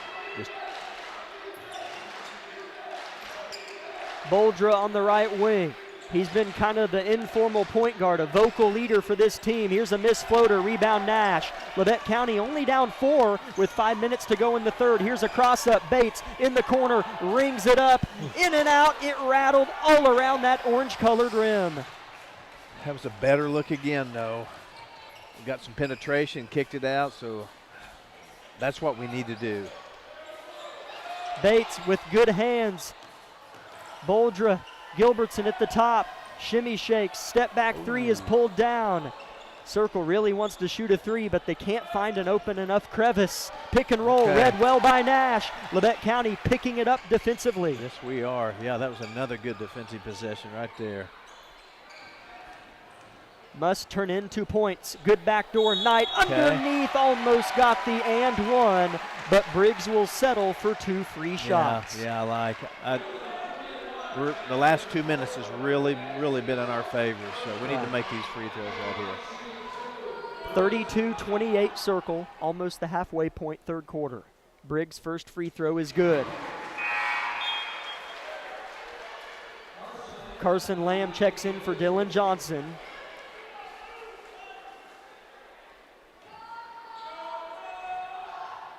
Briggs' second free throw of 2 is perfect as well. Very nice. Yeah, that was nice. 2-point game, so. All right, let's keep this defense up. 32-30 circle. Tawanda's turned it over on, feels like their last 3 possessions or so, and they do again! There's Nolan! Right to left, gets to the rim, missed it, focused too much on his defender. Players have a tendency to do that sometimes. Yeah, they focus too much, and I wouldn't have made that layup to save my life. No, I get but it. You kind of think of the feeling and you forget Right. to shoot it. Yeah, he was anticipating pressure coming over his shoulder, whatever. So, no one's upset about that more than him. I mean, and he almost got a steal Yeah. on the inbounds play here, but it stays with Circle after Nolan's missed layup was called out on him. Oh, okay. It's just a strange sounding whistle. Sometimes that means something. Yeah. Timeout, Circle. Labette County right where they need to be here, playing better defense. It's a full timeout from Circle. Back in one minute on KLKC. My name is Bria and I'm a pharmacist at Bowen Pharmacy. I'm here today to tell you about one of our patient programs, Meds to Beds. Bowen Pharmacy South is located in the medical office building at Labette Health. Our staff works closely with the doctors, nurses, and social care workers to ensure that your transition out of the hospital is an easier and more convenient experience for you and your loved ones. If you are having inpatient or outpatient surgery, we will get your medications directly from your doctor and deliver them right to your hospital bed. If you are having a baby, we will get your medications or anything else that you may need to get your family home without the hassle of making several stops along the way. Whether you're here for a few hours or a few days, we are here at Bowen Pharmacy and Bowen Pharmacy South to help get you well without any interruption in transition of care. Just ask for Meds to Beds. At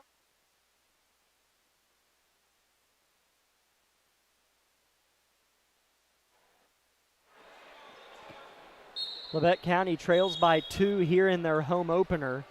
Another whistle to stop play. And now I think we're good, and play is about to begin again. 3:48 third quarter. Ages worth of time to go in this game. In the game for Coach Crawford is Jackson Jordan. Again, this possession is fresh out of a Circle timeout, and they're good under set plays.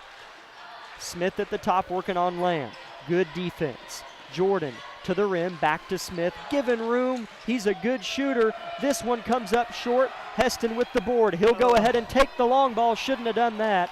Turnover, Labette County. Yeah, he'll want that back. As here's a little missed bunny, but Kalman, no, he missed it. Fighting for it is Rush and Nash, and Nolan hooks it away from the blue jerseys in clear space. Already to the rim, and tying the game is Kagan Bates. 5 seconds ago, I thought we were going to be down 4, and this game is tied. Yeah, Nolan Nash is really creating some angles and openings for us with his speed, so that's been a big deal. Man, the second Kalman missed that shot, 2 seconds later, Bates is laying it in. Yeah. Nolan Nash is fast. Yeah. Kick to the corner, charge on Circle. Kagan Bates, nobody's better at taking charge than little Kagan. Yeah, we've said it every week. That's the charge is a great equalizer. It took away kind of a little floater layup type thing, and now it flips the ball in the end and momentum, and he has to sit down with 3 fouls, I reckon. Took him out. That's his second and the team's second. Labette County just with 1 crime committed this quarter. They were down 6 at half, got down a little more to start the third quarter, and now it's tied with 2.5 minutes left in the third quarter. Yeah. Good poise shown by this team. Carson in the corner, wide open for 3, rushed it maybe a little, but talk about rush. There's Tucker trying to make a play, but it's saved by Circle. Left to right, the blue jerseys ripping and running. Landon to the rack. Tucker, good defense. Keenan Boldra in the corner, throws it to his brother for 3. Missed it over the backboard, out of bounds. Woo! Wow. This game has a different feel than it did 5 minutes ago. I mean, just completely different feel. Labette County has outscored Circle 11-5, 6 minutes through the third quarter. Dylan Johnson back in for Tucker Rush. This is a competitive team. Oh, yeah. Circle's in a zone. Is that a 2-1-2, or they're matching up on Barrett, it looks like? No, it's a 2-1-2, but okay. Yeah, they're matching up when wherever the balls is, they'll pressure it. Knight open for 3. Short, no good. Circle with the board. Got to get back, play some defense here. Keenan Boldra open in the corner for three. This one missed it to the right, and that putback plus the foul is good for Circle. Barrett should have had that rebound. The ball hung in the air a little longer than he thought. Yeah, that part of the game. It's frustrating when it happens, but it happens. So the more amped up you are, the slippier that ball can be. Mm-hmm. Yeah, sometimes you'll jump a little too soon out of just wanting to go for it so much that your timing's off just a little bit. The and one free throw is missed. Little push in the lower back of Heston. Good no call. They're playing hard. To the corner, Lamb open again, didn't shoot it. Bates to the paint. Bounce pass is stolen. Boldra pulls up, hits it. Lamb needs to pull the trigger on that. He's a good shooter. I don't want to see him start hesitating. Lob play, Johnson underneath, has height advantage, but rotates it to Heston, who drives. Floater, missed, rebound Circle. Dillon had a look there. Yeah. Okay, need a defensive stop here. Now they're up 4. 45 seconds left in the third quarter. Keenan Boldra with the ball, hits a cutter. And a travel, no, a foul on Dillon, the team's third of the quarter. It's on Barrett, his third. How was that on Barrett? I thought Dillon was on the ball. I think they were both right there. Okay, it is on Barrett, his third personal and the team's third. Circle will throw it in. Colton Weil back in the game, along with Bates, Johnson, Knight, and Lamb. Landon Boldra left open, in and out, it rattled, long tip goes to Tawanda, and they save the backcourt. Oh, it is a backcourt violation as the backcourt save went backcourt. So Labette County with a important possession here with no shot clock and 30 seconds left in the third quarter. I don't know if Argerbright holds for a shot. I mean, if we get a good look, I bet they take it. I don't know. Maybe he'll want to try to hold it. It just can be awkward to try to delay like this when you're down 4. Labette County down 4. Bates given room. He'll drive, kick it to Maddox Dewey, who's back in. He'll spin and give it right back to our point guard. 12 seconds left in the third quarter. Labette County down 36-32. Down to 7 seconds, now 6. Argerbright says go. Down to 4 seconds. Bates is fouled. Pretty good foul, actually, as there's just 2.4 seconds left, unless that's on one of their starters or whatnot. Number 1. The second on him. So Labette County with just 2.4 seconds left in the third quarter, and Bates is about to get the ball from the official underneath our own rim. He slaps the ball and has to throw it in, and it's tipped and goes out of bounds. No, it was saved, and I'm telling you, I knew that was a good foul by Circle. It's hard to get something off under your rim with 2 seconds left. Yeah. Circle 36, Labette County 32, end of 3 from Altamont. It's good when you're frustrated because it means you think you have a pretty good chance. We'll be back in 1 minute on KLKC.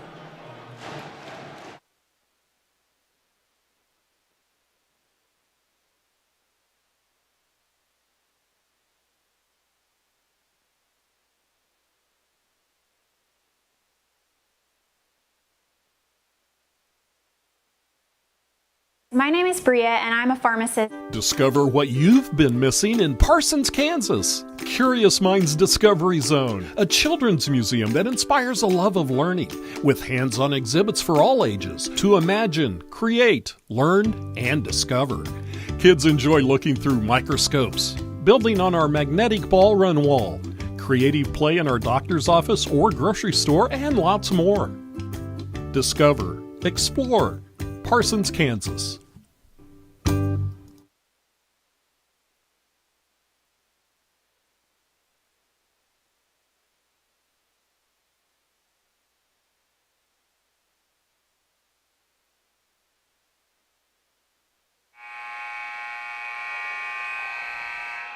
Circle leads Labette County 36-32.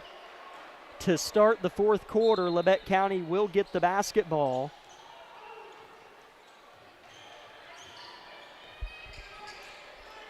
On the floor for Labette County, here's Nolan Nash slipping. No travels called, but he missed the floater anyways. It's Nolan Nash, Briggs Knight, Kagan Bates, Dylan Johnson, and Barrett Heston. Circle with numbers. Kalman with the extra pass. Back to Boldra at the top to slow things down. Coach Argabright egging on his team with his hands on his knees with a black tie dangling through his neck. Here's Johnson. Suffocates his man. Boldra drives, gets position, and scores. Felt like that was a pretty good defensive possession for us. They made a nice move down on the baseline, but we're hustling. We just have to get some scores on these possessions. Bates in traffic, swerves and misses. Rebound Kalman. Yeah, he's frustrated with himself. He just worked so hard down there amongst those 6'5", 6'6" guys. Boldra double teamed for a moment. Open for three, missing it. Bates fights for the rebound but can't make it. Boldra left open, checks his feet, fires and misses. And there's a shot that's missed, but a foul called on Labette County, and Gilbertson's going to shoot two. Yeah, these possessions where they're getting 2-3 shots at the rim, we're going to have to limit that for sure.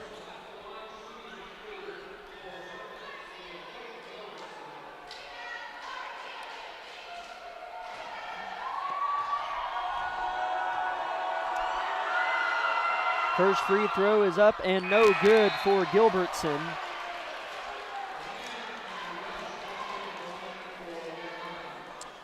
Tucker Rush subs in, and Carson Lamb does as well. Second free throw for Gilbertson on its way and good. So a 7-point game, Circle in front, and a sub set to come in for Circle that the refs maybe didn't see, or it came in late. But nonetheless, back out there trots the junior Jackson Jordan. Labette County needs to find a way to score the basketball. We do, yeah, down 7. We have to get pretty intentional with every possession, that's for sure. Nash working to the corner. It goes to Lamb, and a foul is going to be called on Jordan. Circle's played a really clean game with the amount of defensive effort they play with. Yes, they have. Yeah, especially that stretch in the second quarter. They really turned it up a notch. What a good inbounds play. Lamb hits Nolan Nash, who makes it for two. Needed that. Need a stop here, one at a time. Let's get a stop. 39-34, Circle in front. 6:18 left in the game. Boldra defended by Nash. It's Landon Boldra. He gets to the rim, shoots, missed it. Good rebound by Kalman, who scores it. Great rebound. Yeah, gosh. Thought we were going to get away with a stop there, and he snatched it and put it right back. Nash nearly loses the handle. Gives it to Barrett Heston, who's at the top of the key. Changes direction. Looks for an open teammate. Briggs Knight at the top, dribbles with his left, spins, shoots a floater that was blocked by Kalman. There's Tucker Rush. What a save. Nash in the paint, rises, fires, and hits. He's stepping up now. He's taking kind of control.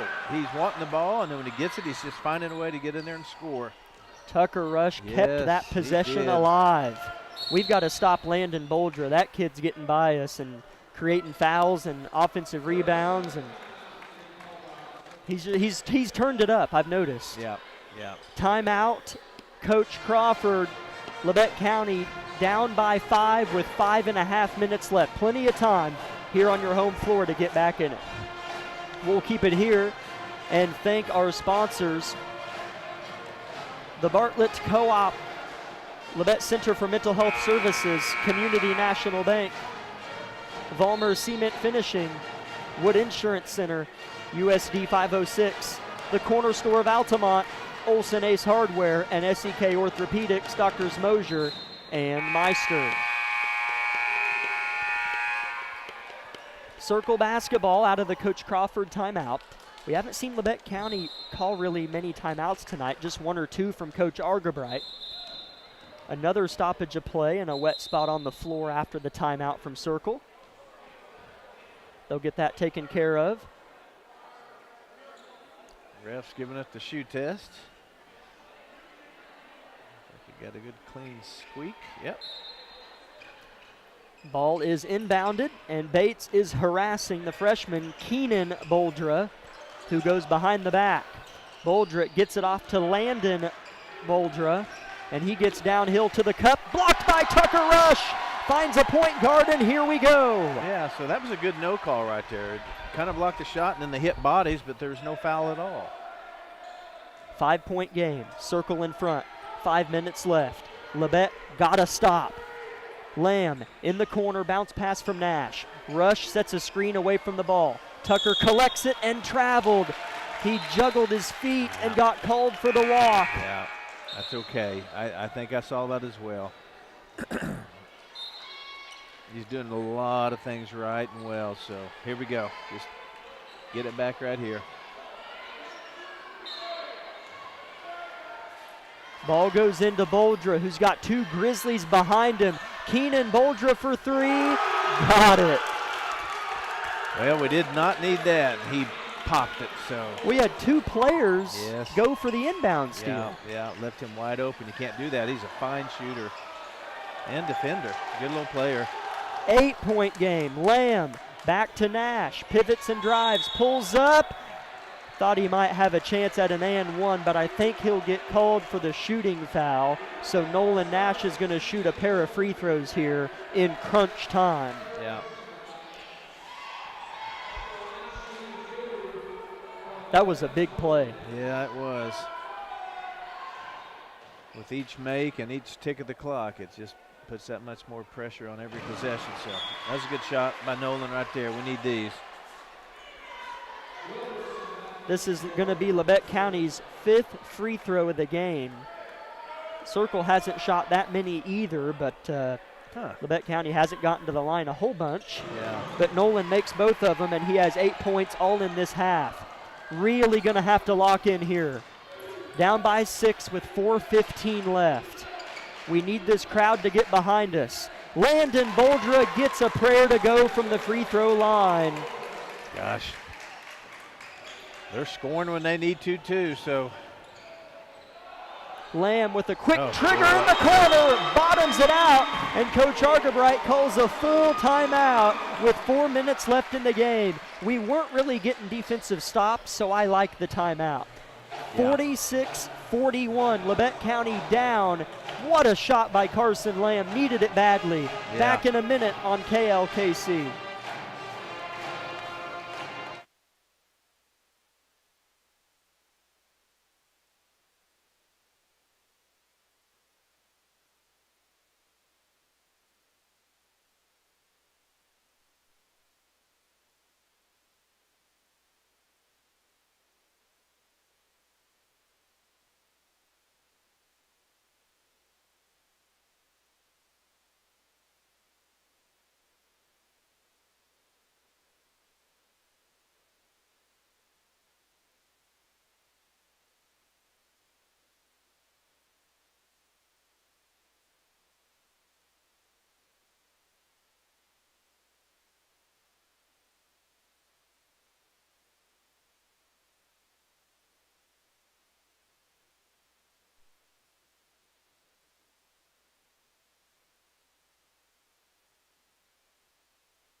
Carson Lamb with his 3rd 3 of the game gets Labette County within 5 with 4 minutes left in the game. Heston gets a steal, shoots, scores the layup. It's a 3-point game. Labette County in a press.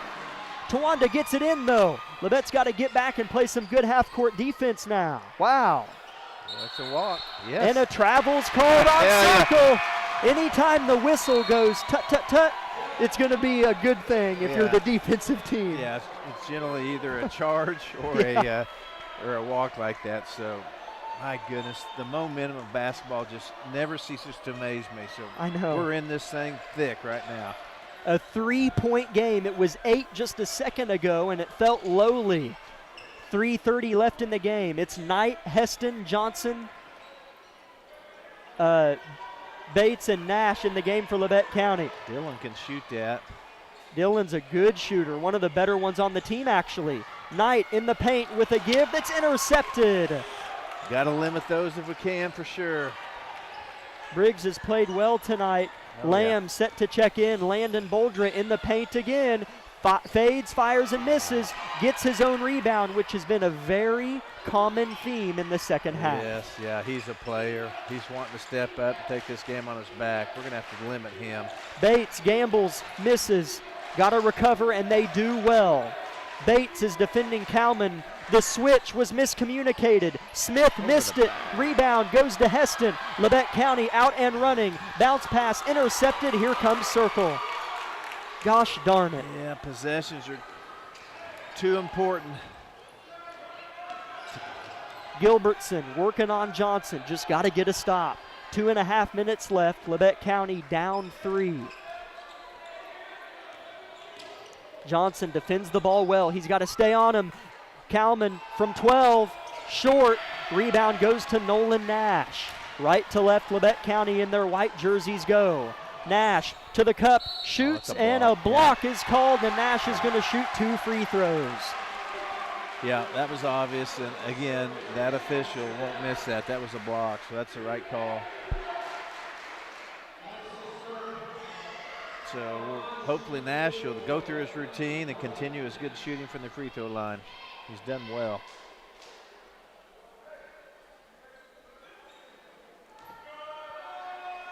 Pretty quiet here in Harrison. Nash's first free throw is good. Carson Lamb checks in. 5 on the floor, Heston, Johnson, Bates, Nash, and Lamb.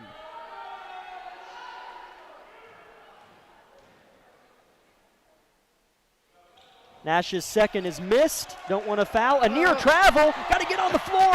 And they do. Labette County rebounds the missed free throw. And a timeout is called by Overbright.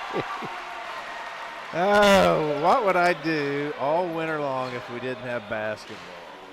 It's a full timeout. Let's just take 30 of it on KLKC. Wow.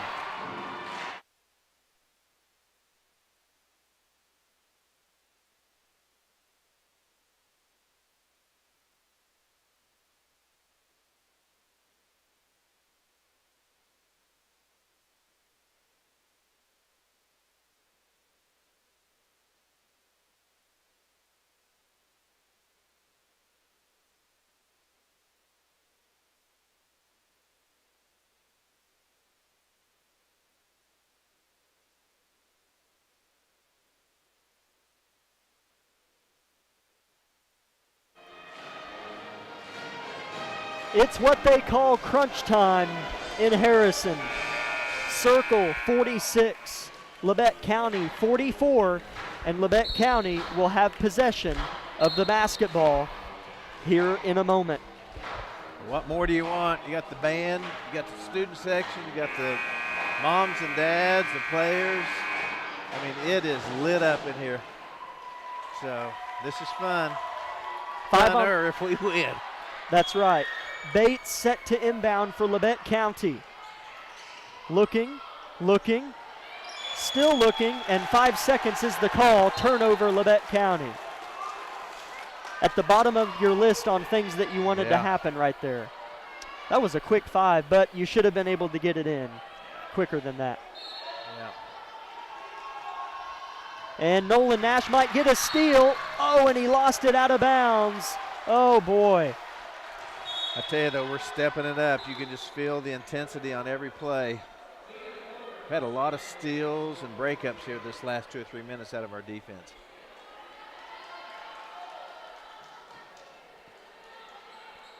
Circle 46, Labette County 44. Labette County's botched some opportunities lately, but Circle would turn right back and say the same thing. They've had some possessions where they haven't scored. Under 2 to go to the corner. Keenan Boldra with a dagger. Bingo. Dude can shoot.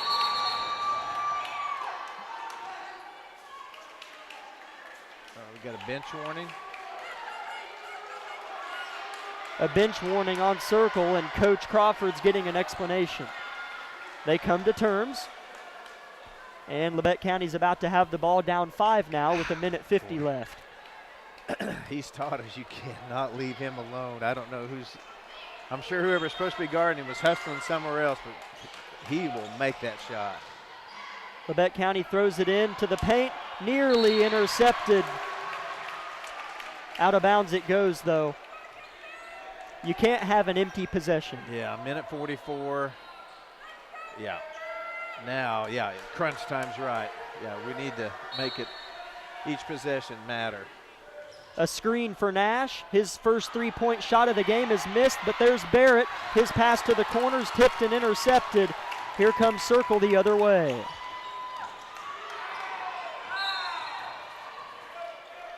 You don't need to foul yet.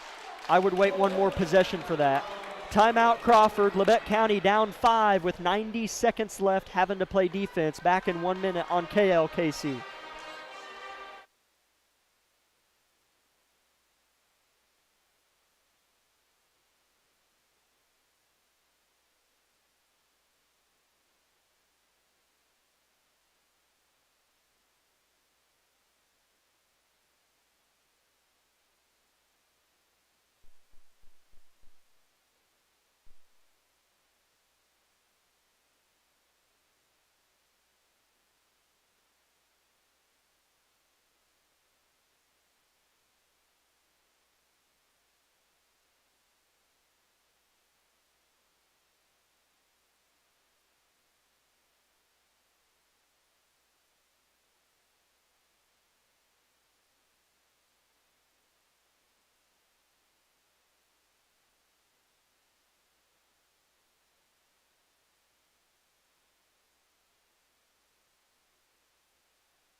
Circle with the ball, up by 5 here in Grizzly Nation.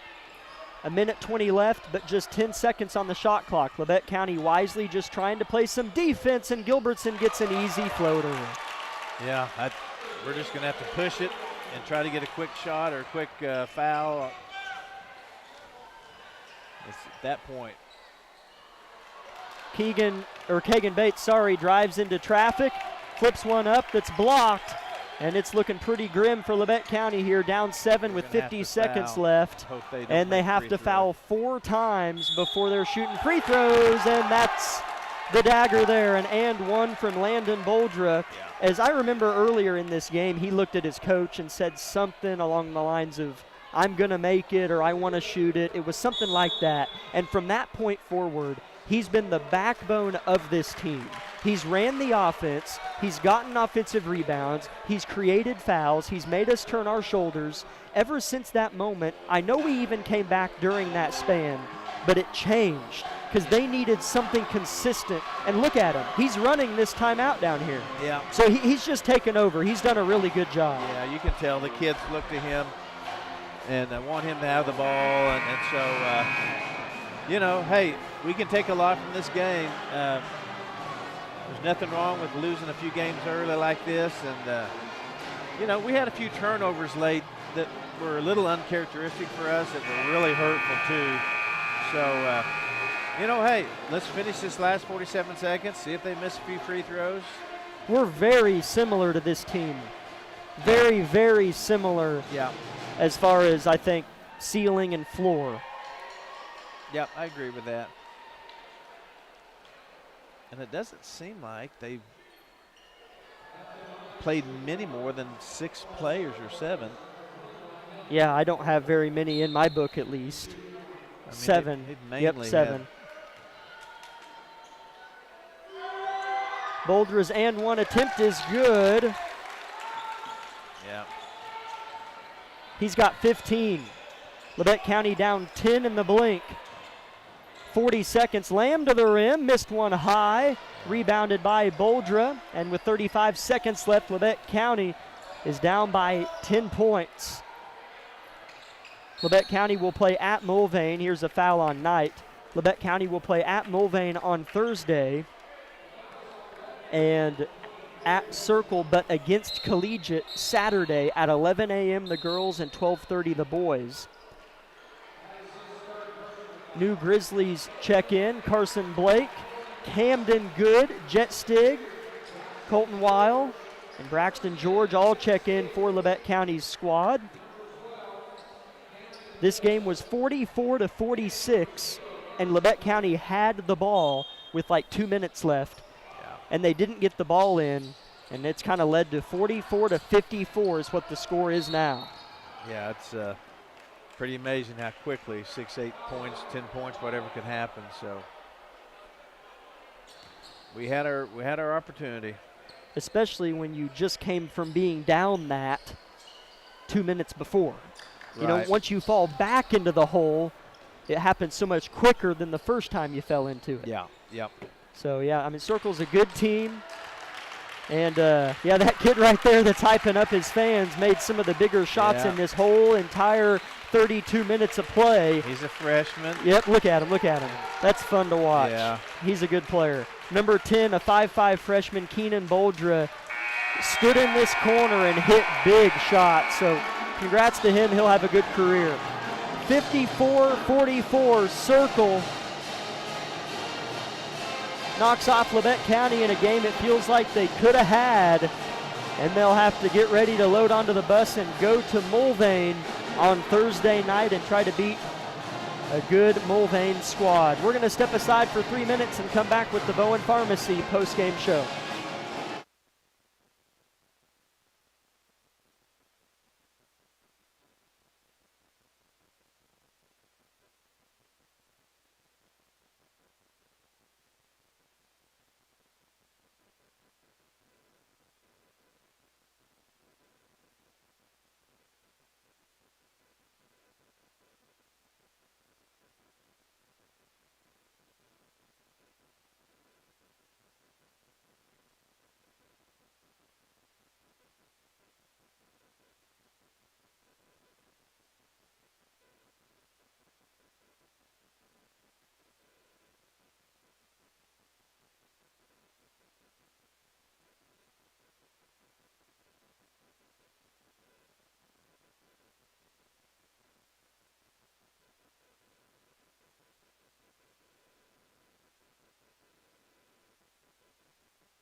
a not-so-joyous post-game show as like the one we had on Friday night just a few nights ago.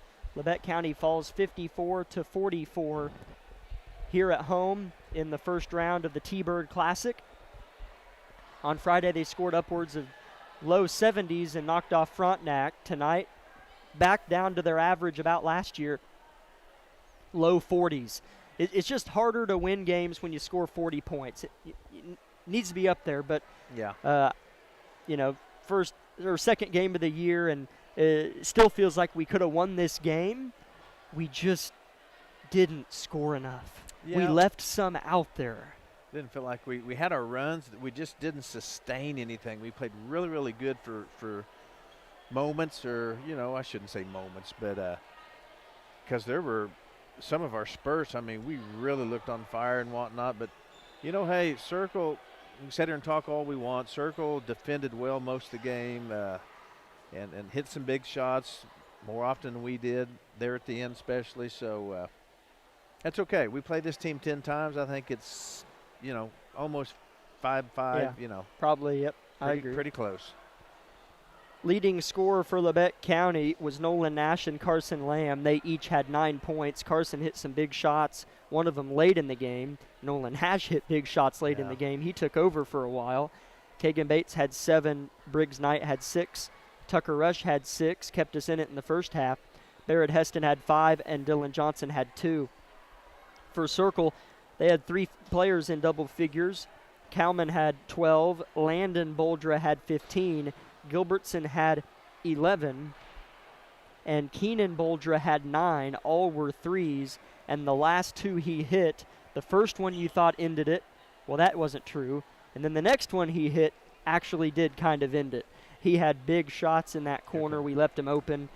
Smith had 4, and Jordan had 3. At the end of the first quarter, it was Labette County 17, Circle 12, and in the second quarter, it was 15-4 Circle.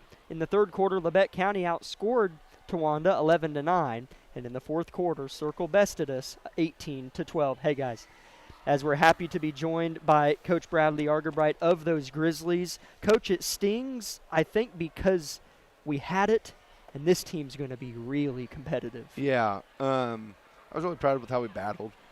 Just a good high school basketball game, a couple runs both sides. We went on one early, and then they went on one there in the second quarter, and then the second half was pretty balanced. You said we outscored them there in the third, so we cut it to 2 there with about 4 minutes left, but we couldn't get a bucket when we needed, and we couldn't get an offensive or a defensive rebound at times when we needed one that were key. And credit to Circle, they had a freshman in there, that number 10, that hit some big shots there in the end of the game. So, just a couple things that we left out there and that we just need to clean up, but we're right there. Yeah, those were a couple things we hit on briefly, even while the game was going on. Some of those defensive rebounds, even we had every right to them. Whatever the case was, just kind of slips off those slippery fingers, and they came down with it. Carson Lamb hit some big shots in the first half to kind of put fuel on the fire, and then that 3 he hit to cut it to 5 when you called timeout was big too. Didn't see that from him in Frontenac, but we all knew he was capable. Yeah. I'm sure he's done that in practice a few times. Yeah, Carson's got a nice shot. It's one of those shots where it's either right in or it's going to be a pretty hard brick. So, he's just kind of got a flatter shot. But once he gets going, if Carson sees one go in, he's going to have a good night. I mean, he's one of those streaky shooters where he just needs to see one go in. So really proud of him for his shooting. I thought he handled the ball well too, but his defense has also been helping us out. So proud of him. He gave us great minutes, and it was nice to see him score tonight. Having a few players, like I think Barrett Heston was one of the ones that had 20 on Friday. Yeah. He scores 5 tonight, and it's a 2-point game with 2 minutes left, and we have the ball. So talk about the teammates' responses. I know this isn't an alpha and then the rest type of team, but talk about how Nolan stepped up and had a big fourth quarter, and some other guys as well. Yeah, it was good to see Barrett have that big fourth quarter. We had that 5-second call, and we actually drew up the play for him. We were looking for him at the top of the key, but we just didn't have enough time to get it there. But, Barrett is one of those kids we're going to rely upon him about scoring big buckets. He's a good shooter, but really, night in, night out, he's going to be a key defender for us too. So really proud of him. I'm glad he, had a great fourth quarter there. but hopefully for him, we can get him scoring in those second and third quarters. He's a guy that we've got to have scoring. So he'll turn it on. He'll find it. So I'm just proud of Barrett tonight. How good is it to play in these types of games against a non-conference opponent that I feel like, if we played them 10 times, it'd be pretty close to split. Yeah. Just talk about the benefit of this tournament and playing a team that I feel like was a perfect one to play. Yeah, we talked about in the locker room circle, went to the state tournament last year on the boys' side. So they've got some of those kids that the number 21, the Boulder kid, had 15 tonight. He was one of their better players last year on that state run. So we talked about it in the locker room. This is going to be a good team. They're going to give us a good test. I thought defensively on the ball they were very, very tough tonight. More than we saw the other night. So that was great for us. Yeah.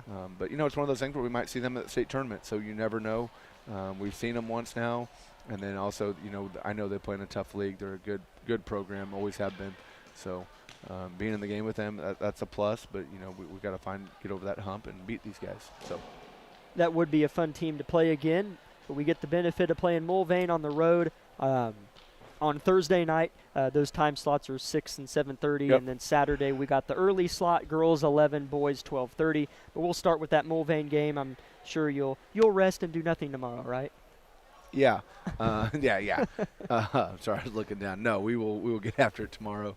I told them we need to have a great practice on Wednesday to make sure that we're focused and ready to go for Thursday. The other part about tonight that we don't see a lot of zone, so it was good to see both zone and man and see how we respond to that and get live reps against somebody other than our guys. So a lot of things to take away from tonight, and I feel like we were right there. 2-point game with 2 minutes left, so right where we want to be. We just got to finish it out in a little bit better way next time. Fun team to watch compete, and we'll get to watch them again on Thursday night at Mulvane. Coach, thank you for your time, as always. Yep, thanks for having me, and we'll hope to see you on Thursday at the game. Go Grizzlies. Absolutely. Thank you, sir. Again, Labette County has 2 games left in this Circle tournament, at Mulvane and then at Circle, but versus Wichita Collegiate, a team that played Independence tonight, and Parsons played Mulvane. So, good tournament to play in, good opportunity to kind of see what you got as a coach, as personnel, things like that. And Coach Argerbright has some dandies that we watched battle tonight. This team's going to win some games, I'm telling you that right now. Labette County falls in the men's game but wins in the women's game, so a split night here in Harrison after a sweep on Friday, and they'll look to get another one of those sweeps Thursday at Mulvane. Tank Connection pregame show will be live about 5:45 p.m. on Thursday. Hope to see you then. If you're driving home, drive safe.